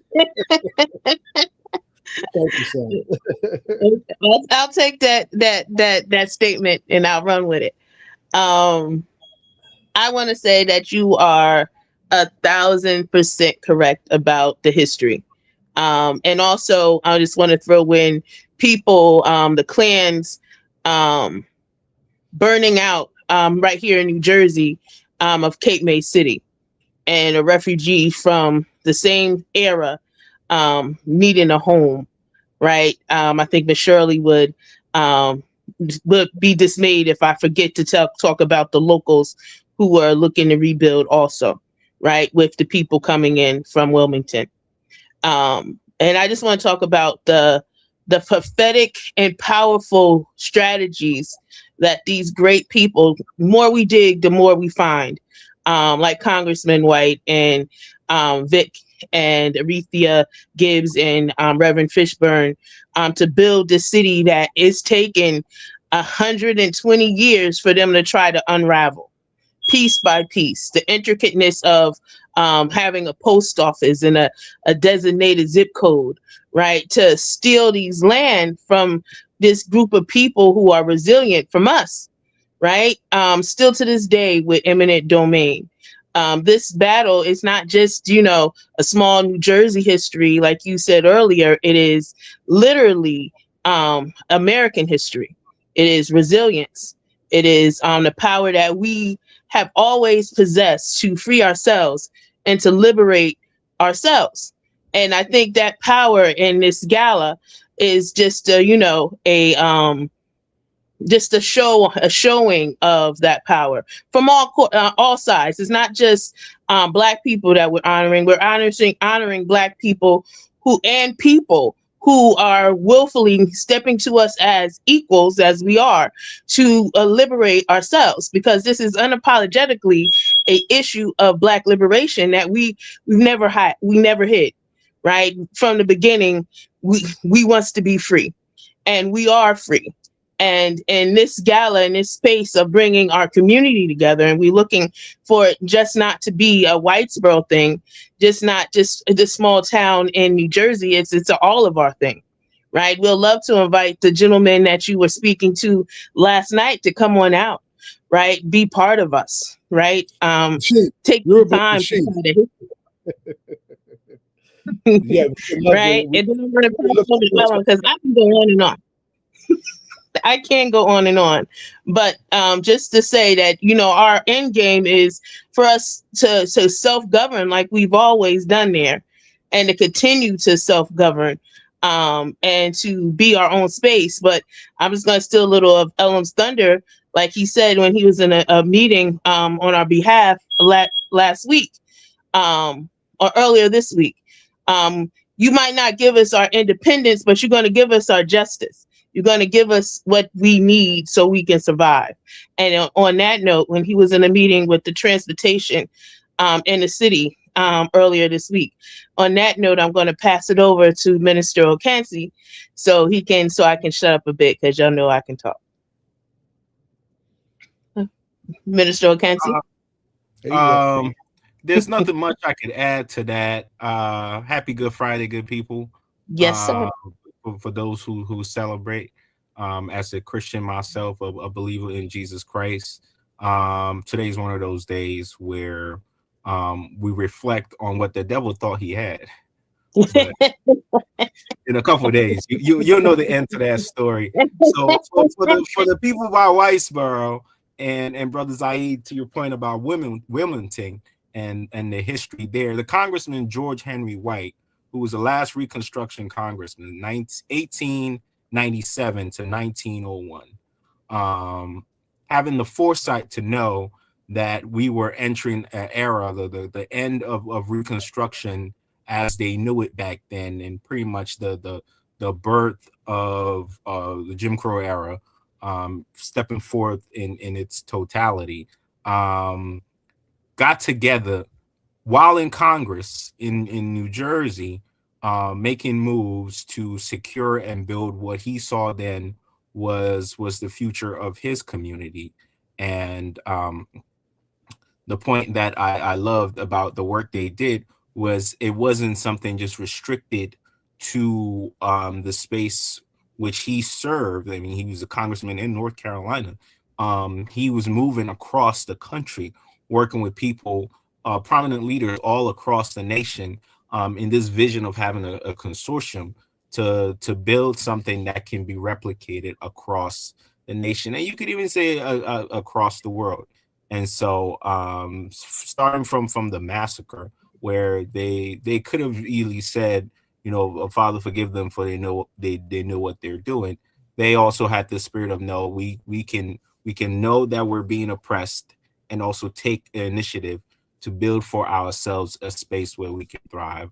And so it's in that history, in the work that these ancestors have built, that myself, I got an opportunity when I started out in this game as a young organizer to contribute to that legacy, to that history. And that's what really birthed the project. And as I've met people across the state, Felicia in particular, and many, many other people across this great state of ours, inviting everybody to come down and see themselves in the story of Whitesboro, and then also allow Whitesboro to see themselves in the story of Asbury Park, in the story of Newark, in the story of Franklin Township, because there's a thriving Black community here that's been here for a very, very long time. People doubt it, but it's been in existence. And, we want to bring all of that together and say we're working in one vision to get the check that we're owed, and to be able to live the soft life in comfort and in luxury. Let's John. There's something I want people to appreciate, though, because I want them to have the latest version of where this is at, and that is the current efforts to deplace folks from the land that they own. There are these conversations about folks having their deeds and the county having a land slate that looks very different from folks' actual deeds. Tell folks about that. And we have an ongoing discussion in New York about deed theft in Brooklyn, right? What does that look like in the struggle to displace our folks for having some self-determination in Whitesboro? Okay, I love to talk about that. Unless Elorm, you want to step forward, but I have my just studying it and actually going and talking to the tax assessors. What they did was a land shift and a renaming, right? So I want to say close to 15 years ago, across the state of New Jersey, there was a big redrawing of the maps. It was supposed to mirror the old maps, but it did not, right? What it did was shift, rename, reclassify, shrink, right? Cut and renumber. So what literally are sitting in people's attics or their safes or in their lock boxes is something completely different from the maps that they have now. Now, counties have the right to rename and to reorganize, but they don't have the right to reshape and cut and redistribute land to other people. And this isn't something that's just happening. You mentioned it about in New York. Also, it's across the country. A way to steal. Because what happened in towns like Whitesboro that are older population, and what they do when they rename things the urban ghetto, right? The rural ghetto, as it did in one newspaper article. And when they restrict funds and resources and non-paved streets and streetlights, it causes a generation to move away, right? Nobody wants to stay there. They can't find work. They can't support their families. So what do? They move, they leave their parents' houses, they devalue the property to its nothing. They have abandoned lots that so they can just come in and take, right? They just steal. And then if somebody goes to reclaim it, it doesn't match their deed, or the town doesn't exist. Because it wasn't just Whitesboro, it was Junction, it was Millville. It had a bunch of different towns outside of Whitesboro. Burley were all these black towns at the time. And then what happened is they renamed it, right? All of a sudden, Courthouse appeared. That's just like on documents now. You don't live in Whitesboro anymore. You live in Courthouse. Well, Courthouse was only a mile big town designated over 100 or so years ago to literally just have the courthouse. So how did that unincorporated town grow so big, right? How did it become such a big space, right? What happened to Millville, right? That's now Burley or Courthouse. What happened? Your deed says Millville, right? Or Junction, right? Or all those different places that don't exist anymore on paper. And what happens when you go to fight it, right? They're like, hey, you didn't pay taxes on this piece, so they took it. And they were like, hey, I've been paying taxes, but the taxes are for something else because they shifted. Just like the place that Mrs. our partner in Whitesboro owns, her house that she owns where the museum is, right? Well, on the city's municipalities map, it belongs to the church that's behind it. But she has the deed and she paid for the lot. So this isn't just something, this is people that are deeply in the game that know Felicia, the rules. Felicia, I was going to ask you that. So you're talking about the historian. She still lives there. That's who you talk. I think her name is Miss Shirley. Yeah, Shirley Green. She still lives in what you call Burley. And she still lives in Whitesboro. Yes, and she owns property still in. And when she purchased her property, her lot, it was Whitesboro, right? Yes. Okay, so her deed will reflect 555. It should reflect. No, her deed does reflect. Go ahead. It does not. Her deed. Go ahead. Go ahead. Her deed. I'm saying her deed. In multiple properties. So she has her address now, where she physically lives, is 46 Oyster Road, and it says courthouse. Right? No, when she originally purchased, she has the deed from when she originally purchased, right? Yes, other properties. And her original, and I'm talking about, she's talking about where the museum is. Right, okay. That's the one I'm specifically talking about. Her original property deed said this and that, right? It said Whitesboro, and it was this acreage. And she pointed me out on there's a land description tied to your deed, right? It describes how much, how big, how far, and what happened when they reshifted the tax map. They gave some of her property to the church behind her. They also, inside of them redoing their tax map, they merged properties that she bought at two separate times. Thank you. Right. Two separate times. Right. With two different deeds, because she was the same owner, that merged them all together. Right. And said, now this is the property and this is what you pay. And now this is this. Right. A lot of illegal actions. Right, happening. And I guess where I was going, she has the original deed, and when the reorganization happened, she got like they ain't come tell her, they ain't write no letter, they ain't say, yo, you all right with it? Go ahead. So she never had the process. That process never happened. No, in fact, when she found this all out, she made us think about it. Right, she's been on toting that if you had her on here talking about the deeds, she'll go into a frenzy. She had tables and tables and tables of deeds and properties and restructions and surveys and other things. But this is what she found. When she went out and found Elorm when he was in fair share, is who do you fight? Who do you go to when the powers that be are the ones corruptly taking it? Right. Who do you run to? And that's it. Who do you run to when it's the people you're supposed to turn to actually stealing your property? And what I've learned in this manner and just going through this process with Miss Shirley about the deeds, the same thing they tried to do the same thing to me in Monmouth County and the property that I own in my community center, right? And what I've also learned to talking to my friends in DC, that they did the same thing to them in DC.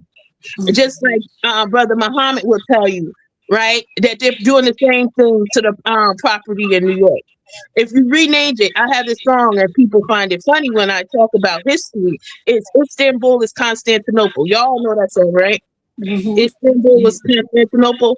That's because I sing that because history, places don't change, names do. And when you change a name, you change the history and the depth of the community, right? It erases it. You go in and look in, you say, oh, slavery in New York was abolished at this year. But did you ever look into New Netherlands, who was New York first, right? Right? We look into those towns that came first. What was the land? Who owned that land first? How was that land? Central Park, Central Villa, Seneca Village, yeah. Seneca Village. Right? Mm-hmm. If you only know the history of Central Park, you never knew that there was a town there with homeowners and free people there first. Right? So when they do things like this is a standard practice. This is this goes hand in hand with gentrification. Right? It goes hand in hand with this theft of this land that's been happening for hundreds of years right here. And they're just the genius of the design of Whitesboro and the purpose of it, right, was able for it to last that 126 years that it lasts. And with people like Miss Shirley and like Ella and like you all, right, we're able to keep that history going, because if the moment that we forget about it, it is lost. They changed the name. Like when I read the master plan for the last 20 years of the area, they didn't mention the property at all. They never mentioned Whitesboro for the county, right, or the township, which is 72 miles. Middle Township is 72 miles governed by 3 white men. 72 miles governed by 3 white men, right? My town is 1.3 square miles. We have 5 councilmen. We have all kinds of board members. We have 9 school board members. And we still can't get it done right most of the time. So how is 3 white men govern 72 miles? And I live in a town 2.2 square miles with a mayor, 7 council people, a school board, a superintendent, and then some, and a whole lot of board. So Felicia, when you read, like if you go on and search Whitesboro, it'll tell you that it's an unincorporated town in Cape May. Was there a reason that it was never incorporated? And are they just telling that on purpose because they want that to be their story? You hit it right on the nail, right? In some of our research, we had that same thing. But you have to look about when it was started, was there such thing as incorporation? There was no such thing. Right? There was a standard practice that you had to go through to establish a town, which at the time was called, it was an influx of it. It was called boroughitis, where all these different boroughs popped up. Right? And when incorporation came in, and this is something that and I'm going to stop talking and pass it over to Ella or tell him to jump in. Right? When we were discussing it in the when the boroughitis was up in 1926, they pointed out that there was a meeting by the Odd Fellas. I said it right, which is like a fraternal order, right? Who were kind of like the stewards of the area, right? And saying that they didn't want to incorporate because Longside had just incorporated. And this meeting said the county gave it to us right off the bat and said, hey, they didn't want to incorporate. And then my view and my question was, why did the county only got this one meeting? Where's the rest of the meeting? Right? Why Why they got this one meeting with nobody was in attendance really? None of the founders who were alive weren't there, right? Why do they have this one meeting? What about the meeting that came before that one? What about the meeting that came after this one? At the time, what if they were just saying, truly, we good the way we are. We don't got to do this because nobody even knew what incorporated mean at the time because it just started. There was no, you were this town, you were this town. They had their own police department. They had their own fire department, right? They had their own mayor or constable, right? They had their own things. They was like, look, let's leave these white folk alone. We good, right? But when they start again, everything that started town through borough-itis and a 1876 law, they did. And there's no jump, and even more so, more definition that we came to kind of look and find, right? There was a town in Cape May. This was a very black area too, right? In Cape May, it was called Seagroves. And they ran into a lot of issues. It was a multicultural space, right? They ran into issues about being considered a town or not a town. And they didn't have a post office and everything else. I remember, This is right before Whitesboro. And the same kind of powerful people were in the mix of that.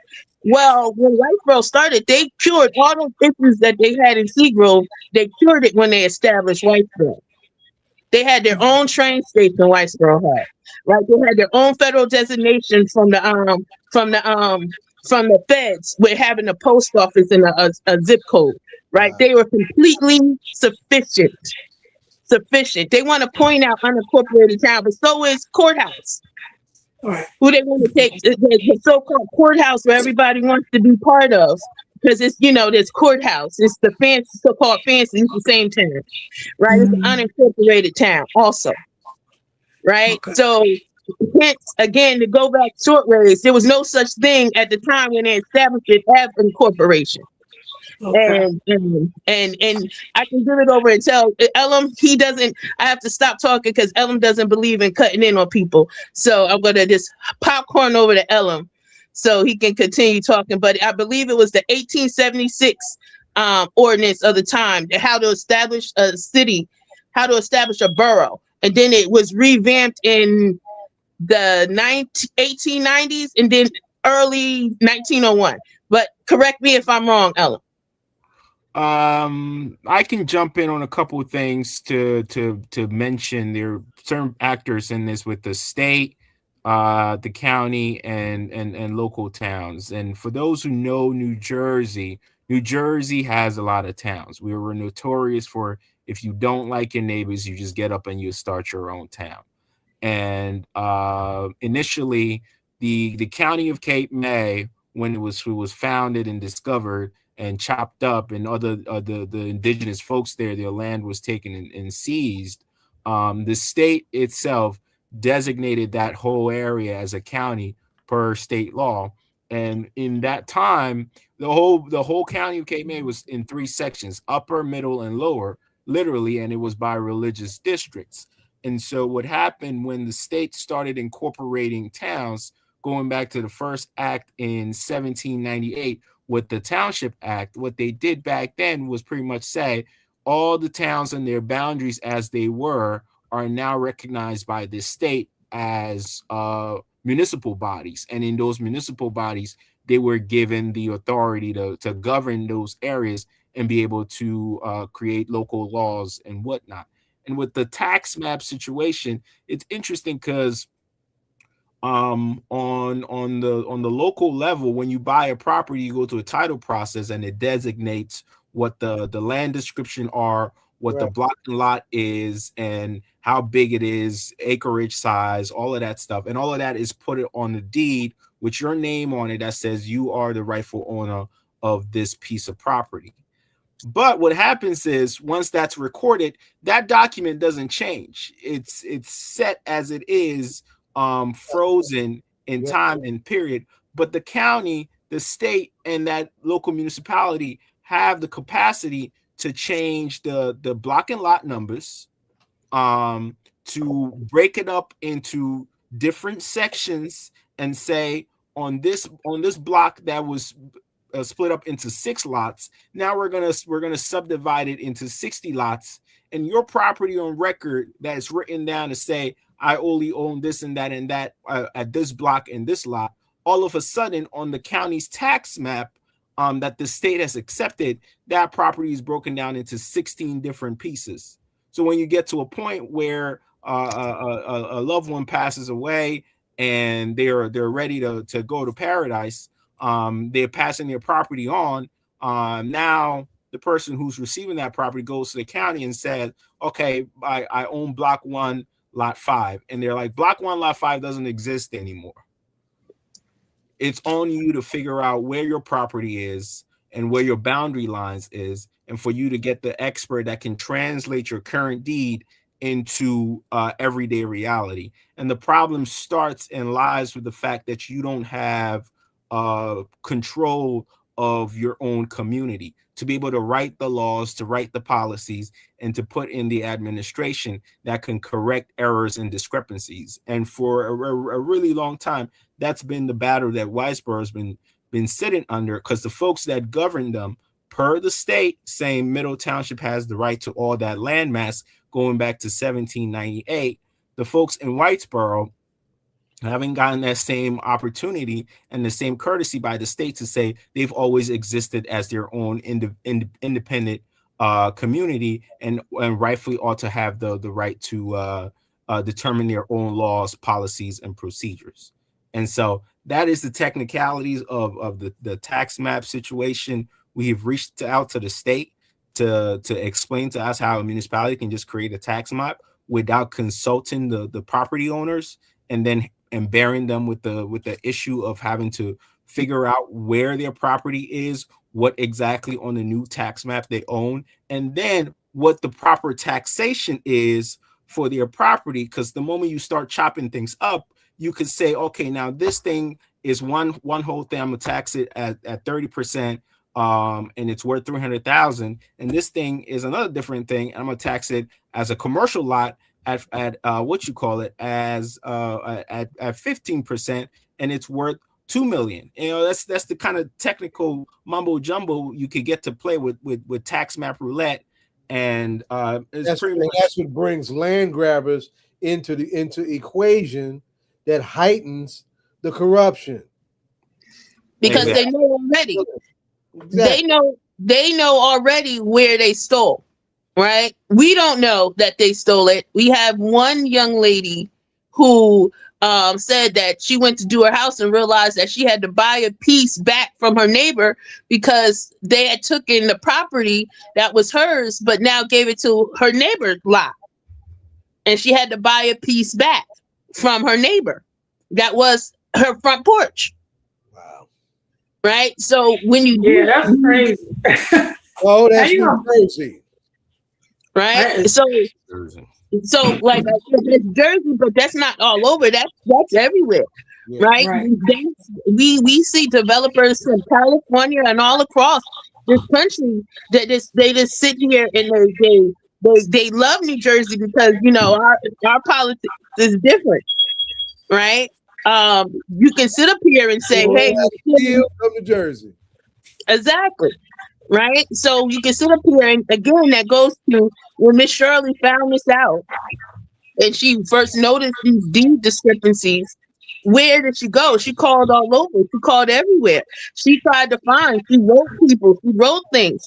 Where do you go? And even when Alma came on, we talked to people in the state. Where do you go to remedy this? Right? Where do you go to say this? Right now, the eminent domain in certain land. And then we get a group of people who are just tired now. Right. They're tired. Yeah. They're tired and they're trying to live. Right. So who's going to jump into this fight?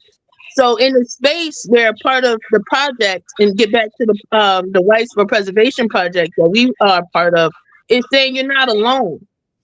Right. These issues that you suffer from, you're not alone. So it's building that community to help prop up some of these greatest communities. I'm telling you, these are some entrepreneurial somebodies down there. These some get up and go kind of group of people. I enjoy Whitesboro. I like to tell people it's a guy down there that got his own water, right?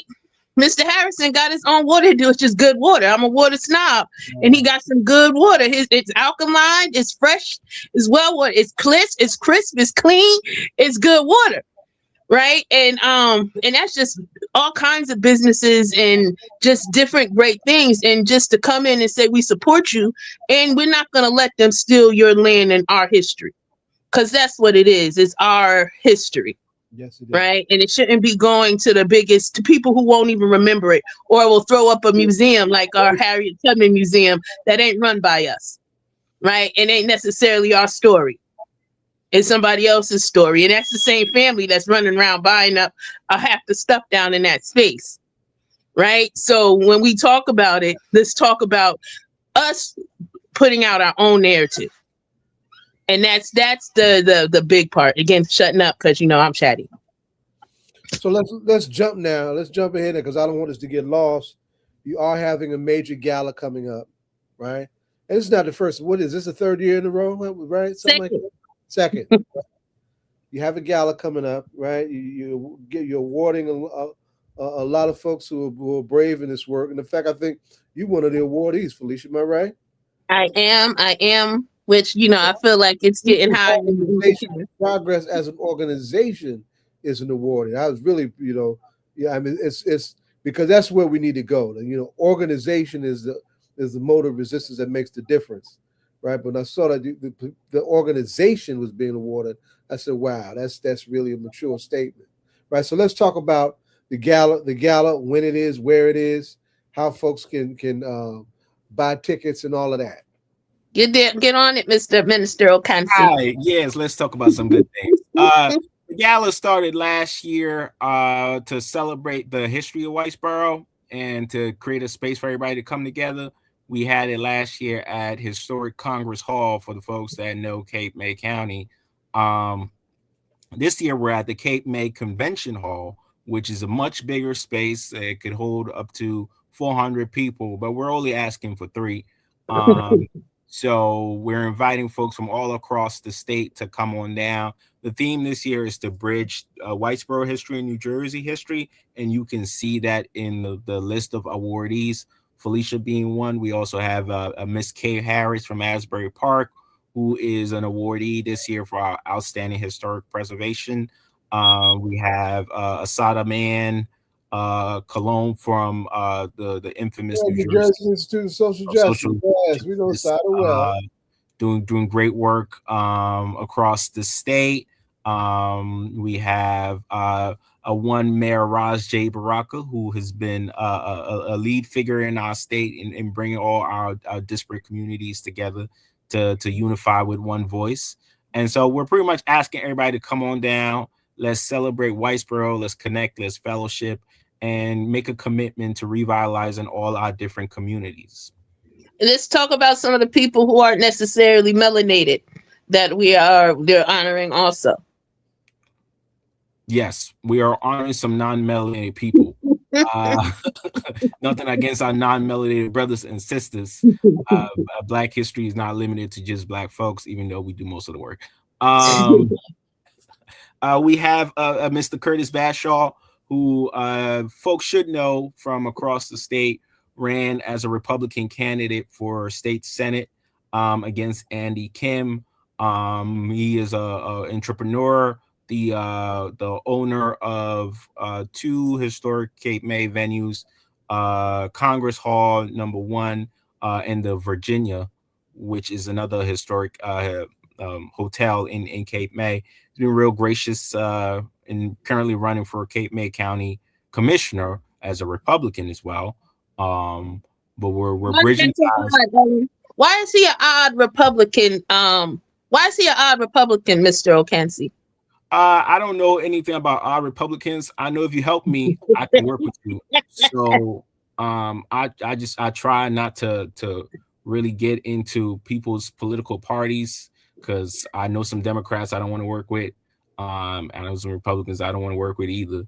But as long as you're going to help me, I could do business with you. And so that's what he's doing with us. And we're doing business together. And so we're honoring him for his historical preservation work and his interest in supporting the revitalization of Whitesboro. Folks can go to preservewhitesboro.org to get their tickets. We're still open for sponsors and people to put an ad in our beautiful journal. What's the deadline for the ad? Because I got to get one in. The deadline for the ad is April 8th. That's next Wednesday. Yeah. So we're still open to that, and really want people to come down. We want to make an investment, a long-term investment in the revitalization of this historic space, and to bring your story as well. There's also one other guy that helps with the investment part in Whitesboro that we're honoring. Can you mention him? Felicia, go ahead. Anthony. Yes. So one of our best partners, and Felicia is setting me up like I'm Babe Ruth, even though I never played baseball in my life. We can tell. Like Aaron, that's like Babe Ruth. You see, I don't even know the people. Like, I'm like, oh, I know that one guy. That's normal. You figured it out. So there's Anthony. Go ahead. So Anthony Brantis is the executive secretary for the Eastern Atlantic State Regional Council of Carpenters. The Carpenters Union have been one of our steady and core partners from the jump, because they've seen the vision of supporting the revitalization of Whitesboro and getting the local folks involved in building their own communities. And we all know carpentry as a trade as old as time. Mr. Jesus Christ's daddy was right, and doing the work with your hands of building your own home. We are partnering with the Carpenters Union to bring the trades to the community of Whitesboro, to bring PLAs to the community of Whitesboro and Cape May County. That way folks can get union wages to do union work and build their own communities. And so we are honoring Anthony this year with our Congressman H. White Award for his commitment and his dedication to Whitesboro, and really putting a spotlight on the great work the Carpenters Union is doing as they really take on their core mission of being a civil rights organization, in the sense of when they were with the civil rights movement in the 60s, working in tandem with Black communities to really build labor power and justice and racial power. And that's huge. Let me tell you something. This is a country that went from being having a labor force that was almost 50% union organized, coming out of World War II, that's down to only 11%. And this is the biggest so-called most successful democracy in the whole world, but it's anti-union, and folks ain't figured that out yet. Right, that's huge. We just did our No Kings March last Saturday. Biggest presence was unions, right? And these were unions that looked like this conversation. They were Black, and brown. They were, a lot of women. They were people from all backgrounds, immigrant. Launa, 32 BJ. It was a powerful. We had the Painters Union, right? It's a powerful gathering of union forces trying to regroup. And this is a time, we're looking at what they're trying to take from us. We need to also look at how we can use our mobilizing and organizing as a way in time to strategically build our ranks and build our bases back, so that we can head this stuff off from ever happening again, or at least not for a long, long time. Right on, y'all. Right on. And let's wrap it up, right? What are the takeaways that y'all want folks to have from this conversation and from the upcoming gala, right? And then the great Donna K. Williams will ask you our outgoing ritual question. Okay, well, my take is that it's not just Black history, it's our history, it's American history. And come out and keep our tickets real affordable, $75 for the greatest night that you will have. And come on out and support, right? Be part of the solution, right? When we pick these people to be part of us, right? And we honor, we are lucky to have people that we can honor, right? That's partners to build, who wants to build us, and we can help them too. So that's our goal is celebrate our history, one fist. One fist. One fist. I love that. Right on. Elorm, what say you, son? I can't top that. A great man, 2,000 some years ago. Last words were, Father, into thy hands I commit myself, my spirit. And so in that spirit, we're asking folks to commit their hands to this work. Commit their. Well, I wish I had you a few hours ago when we were marching from Montclair down to Delaney Hall, right?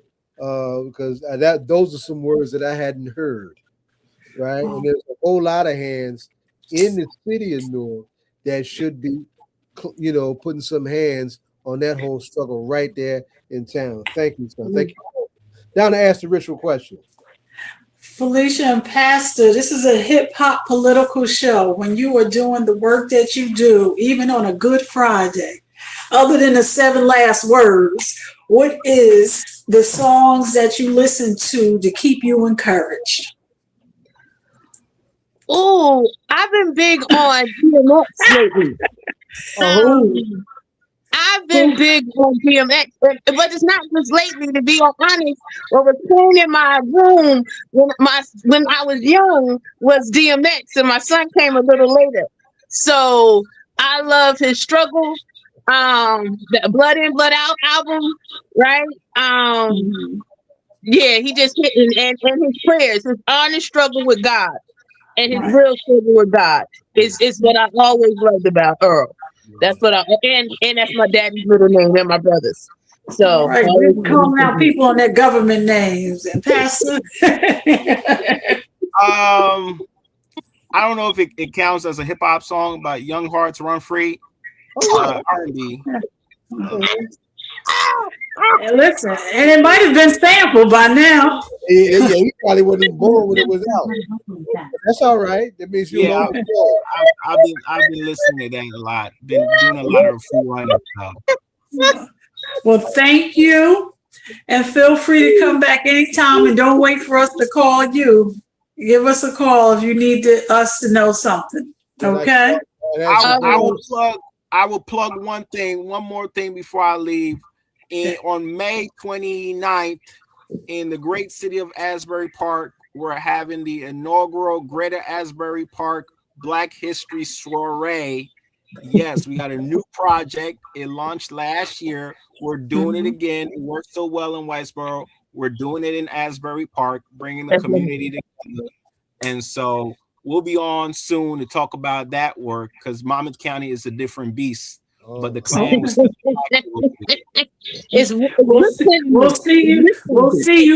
see you mid-May to talk about it. Absolutely. Right on. All right. Thank you. Thank you.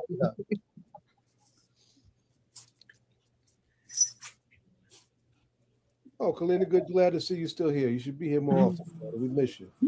Yeah, I'm on double duty at night, so Friday nights. But they were good. I love their energy. It was nice to hear like a podcast, because I had to go tend to my dad, but it was good to hear about their work. They're doing some powerful stuff. Mm-hmm. Oh, do we have our guest for Bob Law? I think you're already guess. No, I'm not sure if she got the link. John is just saying that he put it in a group chat. So she said she never got the link. Yeah, she's not on a group chat, I don't think. Yeah. Who is it? Who are we missing? What's her name? Erica Ford. Oh yeah. Wow. He said John is saying he put her in a group chat. I don't know why he did that, but you know. See what I can do. Is it too late? Or I do. Can we? Zaid is getting ready. I just texted Zaid. Gonna text her now. Okay. She's also with the family, Zaid. So she said that they will also probably chime in. You know what I mean? Okay. Beautiful. Yeah. So hit her up. You know, because she's at the restaurant. She's at Sister's Place. Mm-hmm. That's a restaurant that Bob Law and his wife own. Oh, yeah, and when? December 12th. Yeah, Sister's Place, December 12th. Yeah. Mm-hmm. So we were hoping to get her on. You know, she confirmed earlier, but I thought John had sent her the text. So we have to see. Just email it to her like he usually does. or told me, because I'd have got it to her for sure. Yeah. And while we're waiting, I sent everybody a little breaking news about 12 generals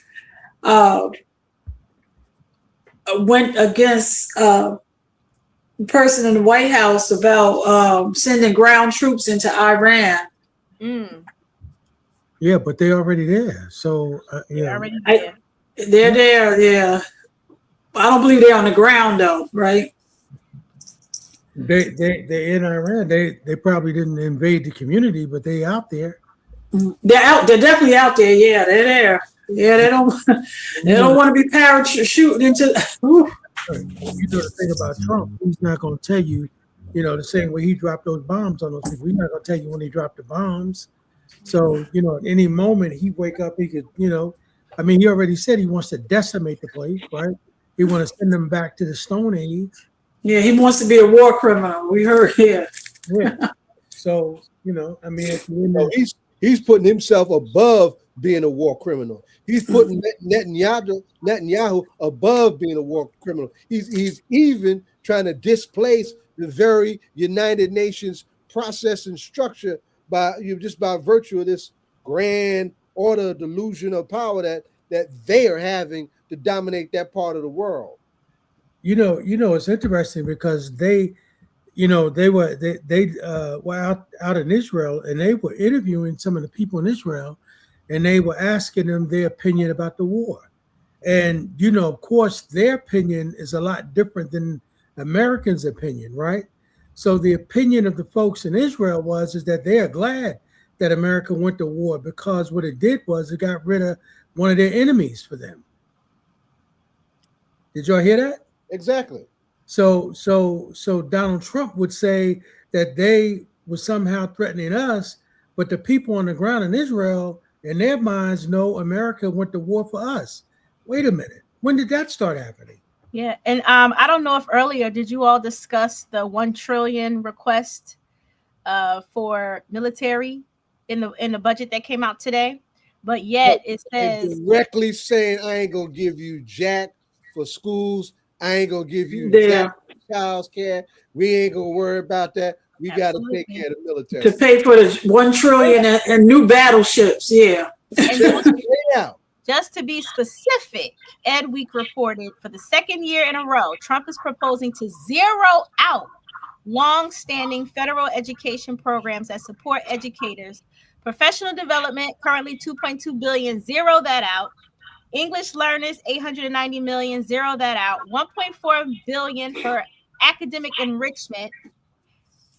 $1.3 billion for before and after school programs.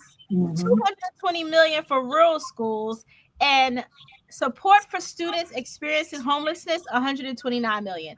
So the federal government no longer under Trump wants to pay for any of the things I just listed. They want to make those investments zero. Wow. And went on to say that the state should raise taxes. No, I think the government has already done legislation to say that we should withdraw our federal taxes from DC. But he said the state should. When I think about the amount of, I don't think people realize that the money that comes out of our paychecks, that's right, the money that we pay as entrepreneurs in federal taxes, is the money that is used to fund these programs, and is also a part of that trillion that is going to be used for a war that is of no benefit to us. That's right. We want to cut these programs. And then I'm thinking about it like, well, I pay a lot of money in taxes every year to the federal government. What am I getting? Right. None of this. What am I getting? And so I don't know. I see too many people in Congress vacationing and taking pretty pictures and eating food.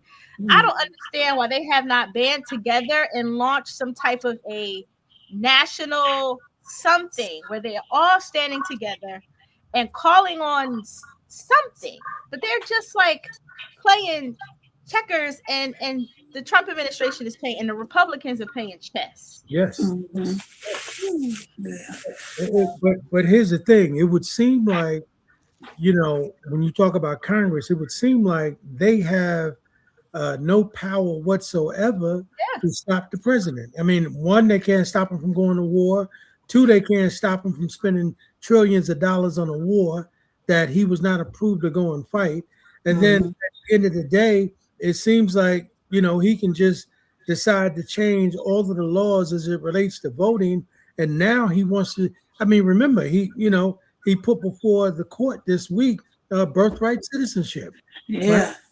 Right? This is some serious stuff going on. Yeah. It's serious. I just want to see, as a first step, and maybe it's happened, forgive me if it had, but I just want to see 10 to 20 powerful Democratic members of Congress stand together someplace and have a press conference, some type of media thing. Cory Booker done stood someplace and talked for 20 hours. That was okay, but that was one person. I want to see all of them come together and release some type of a plan or strategy. Release your own project 2029. Do something. Right. But it's like they're just, and I know they're fighting. People are fighting at the state level. They're challenging things. A lot of things that were proposed have been stopped, and we're grateful for their work. But I just want to see them come together and one would say, and it's unfortunate the way it had to happen and how they were able to stop, funding DHS. And although at the last minute it was thwarted, the Senate did come back and did fund it in the way that the Democrats did want it funded without, paying everybody else and not paying DHS. But the crazy part was, when I was doing budget 101 in terms of local law, you could not commit the next session of Congress's money, and he've already funded DHS to the tune of like 2 or 3 years, and that's crazy. There's a reason every year there's a budget and everything, but how much money he front loaded that DHS was crazy. Yeah. And it's weak because it's America. They don't separate us, just terrorize. I was crying last night watching on my phone footage from either Iran or Gaza, just feeling so helpless. These are human beings. These are elderly. And the footage that it's just so depressing. And it bothers me. That's the way they want to make you. They want you to feel helpless. Yeah, that's how it feels. Helpless, powerless is what it feels like. Saturday was the largest protest day in the history of this country. No Kings. Believe that. But could you imagine how, I read they're living in apartments and they are literally hitting apartments when they hit their school. Like you're sitting in a building and a bomb. Can you imagine? I was watching last night. I think it's like a mother was burying her 4 daughters that just were at home and just boom, just bombed. Imagine this. Imagine some elite soldiers from places unknown sneaking into Washington and snatching up Trump's behind. Right? It would never happen. It would never. No. But if it did, it would be wrong by American standards. But you do not hear, folks. The American media is terrible in this. American media is absolutely no condemnation, no critical examination. How is it all right to just go into another country and just kill their leaders? Kill their leaders and terrorize their people. All right. And we want regime change in your country. Okay, we want regime change in this country. Good for over here. Good for over there. There's Erica. There she goes.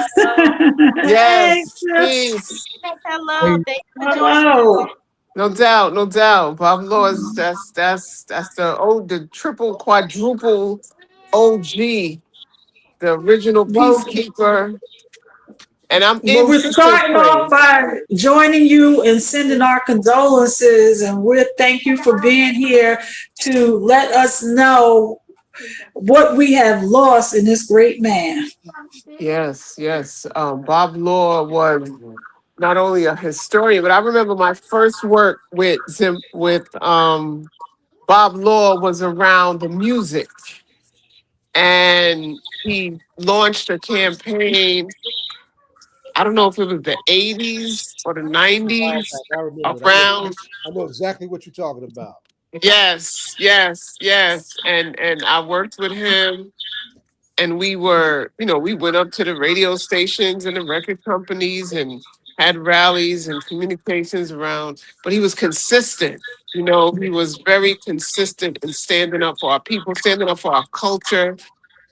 He helped launch the Peacekeepers with Captain Dennis here in New York City and around the country. Right.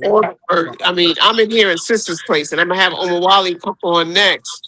But the legends of legacy of work that he did with the December 12th movement, Viola Plummer, Black Liberation, Black Nationalism, Black Health with Queen Afua and his wife. I mean, there's too many things that he's done. He wasn't put in any box, and he was that voice, right? He was that voice that we all waited for on the radio or anything. And he talked for hours. For hours. You give Bob Lord and Michael, you coming behind Bob Lord, you're gonna be in that room for a long time. Right. And so he will be missed, and he has impacted us tremendously. He's impacted me especially. And Erica, do you remember this? Respect yourself. Respect yourself. That's right. That's right. That was the one thing when I first met Bob, was almost 30 years ago. And I can remember, you didn't say peace to the brother. He was like, respect yourself. That's right. It almost felt offensive. You know what I mean? Yes. And then you started to understand what he was doing to you. You know what I mean? Yes, yes. It was just so deep because I remember, when he invited me to Queens to come up to the radio station. I represented back in the day. That y'all probably gonna know who I'm talking about. He's JB Smooth, right? Oh yeah. He first got started before that, right? Yeah. And I remember taking him to meet Bob Law, and he was in this funny mood, and Bob was like, "Respect yourself," and he was like, "What?" You know what I mean? And I told him, I said, "Yo, man," I said, "That's Bob's greeting for Black people, brother, for us to respect ourselves." And he had to catch on to that, and but Bob, as you say, I mean, this brother was consistent, and yeah, could he talk? Absolutely. Absolutely. But he had a lot to talk about. He did. Absolutely. Because it wasn't like he had a lot to talk about. Yeah. He had a lot to talk about in his organizing and I called Omawali.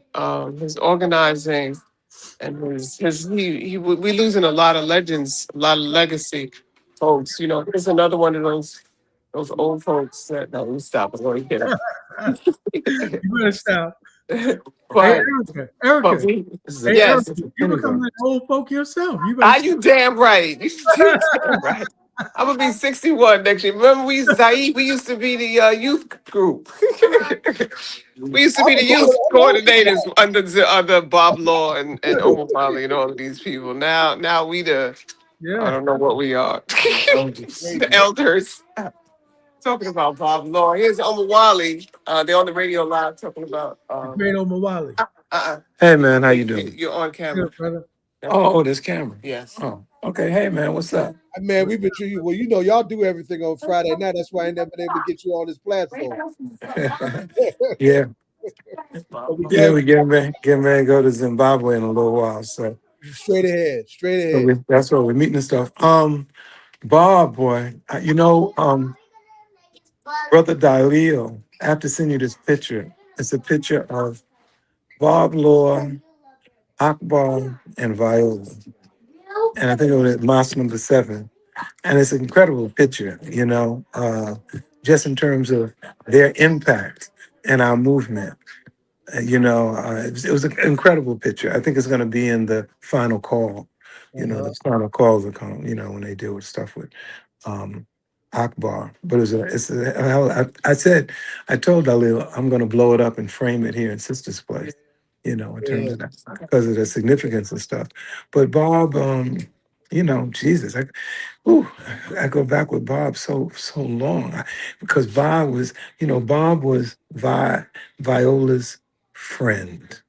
That's always how she captioned Bob Law. That's my friend, you know.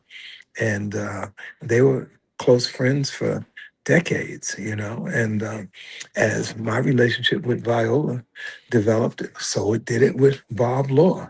So from the Respect Yourself campaigns to, and I just want folks to mention, remember too, that Bob worked on a film that was done on Blacks in radio. And it's kind of like the history of Blacks in radio, because, you know, Bob was there with Frankie Crocker, Al G, That's you right. know, all of those folks back Golden there. Age of Black Radio. That's right. He was a part of Yeah, it. part of Black radio. So he did a film on it.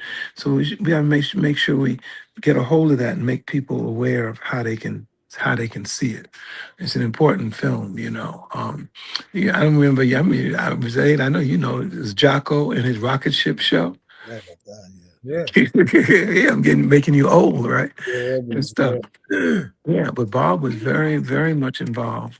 He was very much involved in that history, but also just the organizing thing. You know, of course, I'm sure we all discussed his relationship to the Million Man March and his relationship with Minister Farrakhan, the Nation of Islam, in terms of. And you know, we would be remiss if we didn't talk about his relationship with Imhotep Gary Bird. That's You right. know, That's right. those That's right. two were like brothers. Gary was the young one out of all of them. You know, it's funny. You know, Dory used to work with Bob. Oh yeah. Yeah, Dory worked with Bob. You know, my wife worked with Bob Law in terms of that. But Bob was in the community, you know what I mean? And you know, from the ground, you know, and Yeah. stuff. So yeah, a real loss, you know. You know, when Val was in the hospital and I called him to just let him know if he wanted to visit her. And he says no, he didn't want to visit her. You know, he just didn't want to see her. Shit like that. I'm He not he didn't want to see her like that, you know, stuff. So but this is what generations go through, the transition, you know, the transition. And it's something we have to pay attention to because the next generation coming up needs to understand which ones whose shoulders they're standing on. And not only that, lessons learned. I mean, that's, you know, I think that's the most important thing. You know, some of the young people we're dealing with now, you know, I think one of the things that they feel very comfortable about is what do they call it? Intergenerational. They said because they feel more comfortable with elders, particularly who are open to learn, as they have to be open to learn. And I think that's how you pass it down, how you carry when you know the poem, carry on the tradition. That's right. That's right. Carry on the tradition, you Right. know. And that's the real deal. But you know, Bob was a soldier in our movement and stuff. His Bob's thing was he wouldn't say boycott, he would say economic sanctions. We have to put some economic sanctions on them and stuff, you know. But he was always made communications and stuff, you know. And it was always Bob's voice. You know, Bob had that radio voice, you know. He had that radio voice in terms of that, and was respected so far and wide in terms of that and stuff. So And I don't think that there was anybody that Bob couldn't call, you know, that didn't come on that radio show, right? You know, and I'll tell you that for me, you know, when I first became aware of the Lumumbas, it was through Bob Law, because Bob would always have Chokwe on that show, right? Whatever was going on in Mississippi, right? We knew about it because Bob would always have Chokwe on that show, right? And Bob was in touch with everybody around the country. And I tell you this, Brother Omawali, I'd never asked when we started this show 16 years ago. I remember talking to Bob, and Bob would always say, you know, anything you ever need, don't hesitate to call. And I would call him and just talk about stuff. And he would always just say, man, just stay true to the platform, right? You know, stay true to our people. And I can tell you that, you know, even up until, you know, the point when he had his stroke, he was still willing to come on the show, right? you know, it would conflict with him going to dialysis, but he would always say, hey man, let's figure out a way to fit me in, you know. Well, you know, it becomes part of you. It becomes part of you. You know, Yeah. Bob was a communicator. Yep. He was a communicator. He was very aware that he had a projection and a voice and a presentation that was captivating, you know. And so he was aware of that, you know, and he used it to the fullest in that regard to make sure that things that needed to get out into the community and need to be communicated, if he could be a vehicle for it, he was always on the line to make sure that that happened, you know. And you know, what did Adam Clayton Powell say? He said, use what's in your hands, you know. Before you complain about what you don't have, are you utilizing what you do have, you know? Bob would always say that too. He would always say, use what's in your hand. Yeah. Yep. I got a book because we're in this meeting. Before you go, tell everybody about tomorrow. Oh yeah, tomorrow we're, you know, it's so interesting. I did a thing with Charles on his show today. You know, Adam Clayton Powell and Martin Luther King both died on April 4th. 68, 72, that's right. The irony with Martin Luther King was that his most powerful speech, I think the most powerful, I don't know the most powerful, one of his most significant speeches, and one that I think led him on the path to being a mortal enemy of the American government, was his speech at Riverside Church, where he spoke about anti-war and about the United States as a country of warmongers. And I think the significance of it was, you know, sometimes it's not, you try to figure out, well, what changed? Well, what changed was Martin Luther King brought his voice, which had mass resonation to the anti-war movement. And that was dangerous. That was very dangerous in terms of that. And it made Martin even more dangerous. But we always like to say, but it was April 4th, 1967, and he was killed April 4th, 1968. That's right. In Memphis, Tennessee. And I think the second part of what I think solidified him being a real enemy was that when he went to Memphis, it wasn't just he was going to support Black people. He was going to support Black workers. And Martin had now started to focus, what is the most powerful sector in our community? And it's Black workers, you know, Black workers. And so that made him double dangerous in that regard. And so, and I was on Charles's show. I'll send this to you, Zay. Charles played a little piece that Martin had done. When you hear it, you know the Baptist minister. If the Baptist minister reminds you of what, you know, Dizzy Gillespie said once, rhythm, that name is Africa. And which is why when we're in a Black church, there's a tone and a rhythm that goes right down your spine. You know, it's the rhythm and spirituality. I don't must come from metaphysics, but it's a spirituality that comes from, it's our culture, you know. And so when Martin would talk, you know, he connected. I used to always try to figure out, what did white people get out of church?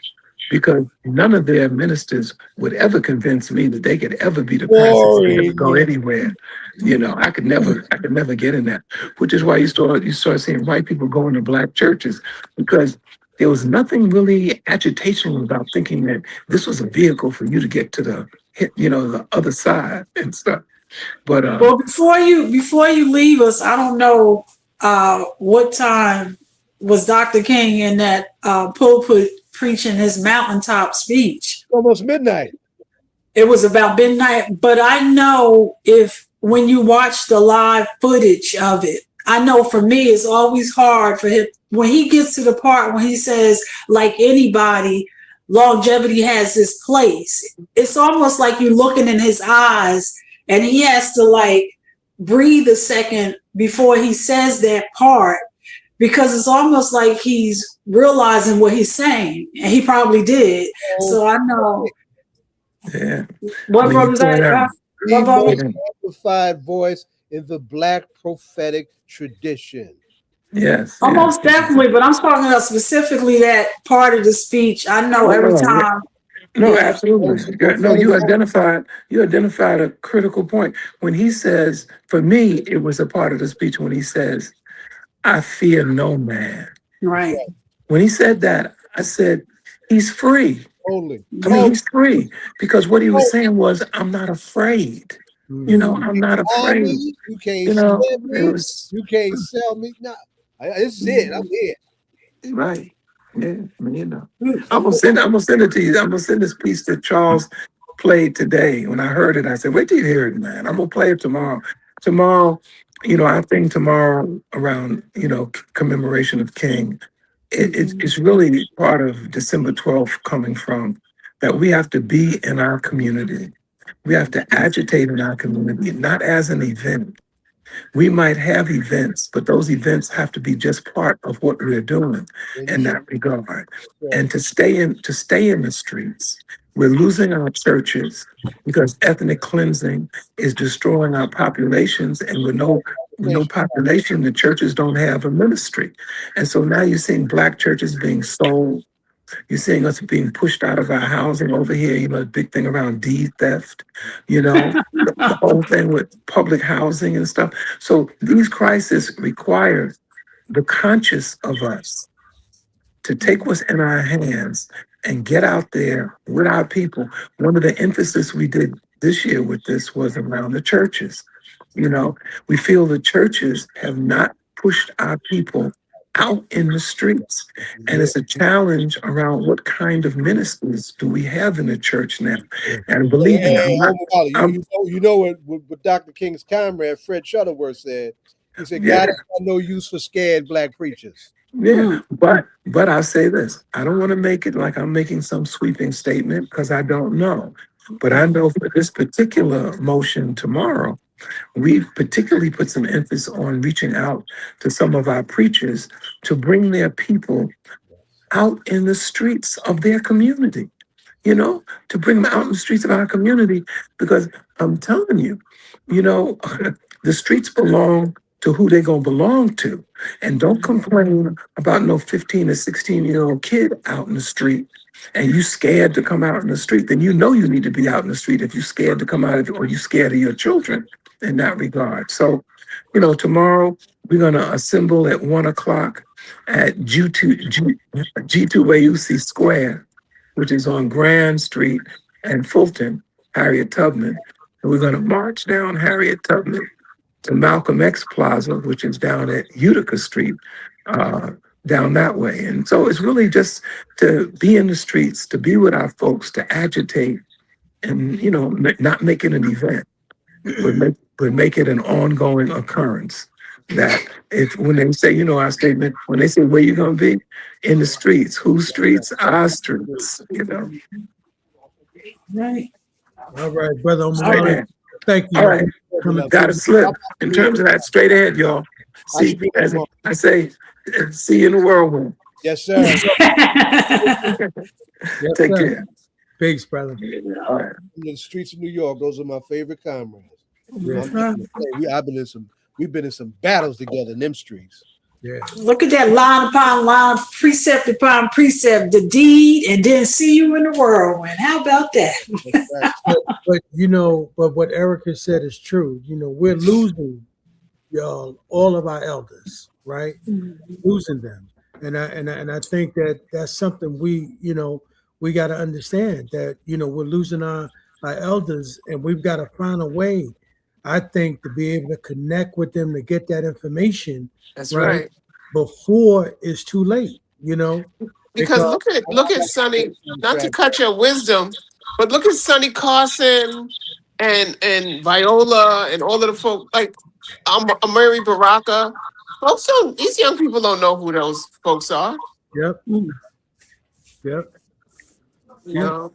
And so we need to tell our story. Yeah. Mhm.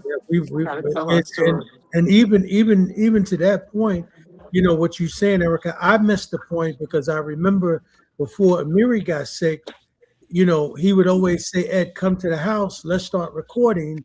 And I, you know, and Yes, I yes, blowing that opportunity because when Raz told me that, you know, he said Dad was in the hospital, I was like, oh man, I gotta go by. He's like, man, you know, he might not make it home, and I was like, you know, even that, you know, blew me away. Oh, that's our brother right here's Right. another one. there. Please, brother. Hey, what's happening? Yeah. Uh-huh. What's up? Well, All right, listen. brother. Well, listen, man. Bob Law. We were trying to focus on Bob to make sure we said something about, you know, his contribution That's uh, right. people, man, and not let this night end without at least celebrating, you That's know, right. not only his genius in terms of his communication skills, but his contribution to Black people, Yes, yes, yes. And a Black strong man. contribution that was. right? And we know that he did that to the moment he went home to be with the Lord. That's Because right. I don't know if you heard this, Erica. I know that, you know, for me, I even spoke to him, you know, when he was, you know, going to a dialysis appointment. He was still trying to get me the schedule to get him on the air. He's like, listen, bro, let's figure out a way for it to happen. You know what I mean? Yes, that's him. But that was his commitment, you know. Yes. And so even when we talk about that and we say that, it is important that we talk to these brothers and sisters because you got to think about it. Jesse is gone. We don't have no more, right? Yeah, And we yeah, just yeah. lost Akbar Muhammad. You know, Akbar was one of the most precious. Oh, right. We just Yes. lost. So you know, and now we lost Bob. And It was remember, him and just Bob were brothers. the scene between the countries, between Africa and all of the other countries. Akbar Muhammad, such a Right. smooth brother as well, but Yep. really principled. And that's what we learn. I know that for me, you know, I mean, I used to always enjoy sitting with Akbar, you know, because he spoke with such clarity, you know, Yes. and you know, he understood that, and there was no white person that I ever seen Akbar in front of that could challenge him. Yes, very intelligent brothers. Yes. And that's a difference in today as well, right? The knowledge, the vast knowledge Yep. of the world. Like a lot of young people, like although they have access to it. I mean, you know, we gotta continue the legacy. They're trying to interrupt our culture and our understanding of who we are and whose we are. And that's what we have to, you know, stand firm in. And so I'm glad y'all are doing this. Salute to Bob Law, salute to Akbar, and all of those greats that we come and stand on their shoulders. You Yep. know, I love y'all. Yeah, we Well, love listen, you. we love you, Erica. I'll be out there tomorrow, Erica. All right, straight ahead. Yeah. Thank you, Erica. All right, and they having something for the 7-month-old baby that was shot tomorrow as yes. well. At Oh 2 my God, o'clock. Erica. Yeah. Yo, Yeah, Erica, that. Oh my God, the whole thing of just imagine that father picking that baby up and running to the hospital. Oh my gosh. yo, Erica, we need a strong message in the street to them. I don't want to call them what But they you are. know what? Yesterday I spent the day in Rikers Island. And I spent the day with some young kids who was those same young kids who created havoc. Right. And when you listen to their pain, when you listen to them in their relationship to their fathers and just their pain and their trauma and not having the tools to deal with it, right? It's like we invest in a RICO act, not we, the system invests in a RICO act and don't invest in a 12 and 13-year-old in terms of helping them heal, in terms of helping them have it, because it's business. There's communities upstate whose sole purpose is prison. That's They right. live off of the economy of prison, and they need prisoners to do that. And That's our right. children are the prisoners who they Holy want to be the economy for upstate. And that's one thing, you know, Bob Law would definitely want us to That continue to prisoner work. pipeline is That's old and right. true. That's right. He would say to And not be stupid about it. Bob would take that's right. the word. That's Yes, right. he It's a would. cultural war. Yes. It's a So take care, and I look forward to seeing you tomorrow. And Erica, the film that he did on Black Radio, when y'all do find it, please let us know. Yes. Okay. Yes. I'll follow up with Omawali. All right. All right. Peace. Peace. Yep. Well, listen, y'all, we've come to the end of the show. I'm glad we had an opportunity to get Erica on to at least say, to everybody, that we respect Bob, we honor Bob, and we love Bob. And that's a brother that's never going to be forgotten, because I stand clearly on his shoes, in terms of being able to create All Politics Are Local. I had a model, with Night Talk, and being able to look at that along with Imhotep, Gary Bird. And I think that, with everything that everybody else try to do, like Bob used to always say, stay true to the platform, right? And as you say all the time, Zaid, it's a drum, right? And we need to make sure that the drum is always able to give out the kind of proper information that we need. That's why I appreciated what Rock was saying tonight about the Baraka administration, right? Yes. That, he could come and say, hey, man, I was in those rooms. Let me tell you what it was. And if there was really anything that they had on Mayor Baraka and Midi Baraka, they would have been arrested already. That's right. Sure. That's important to say, because there's no black person I've ever seen in elected office, if they committed a crime, that somehow the white folks that are in power legally are going to be kind and just wait at some point to arrest them when they feel like. No, they make that stuff happen immediately. Spectacle fashion. Yeah. So we just want to thank everybody who, of course, was on tonight.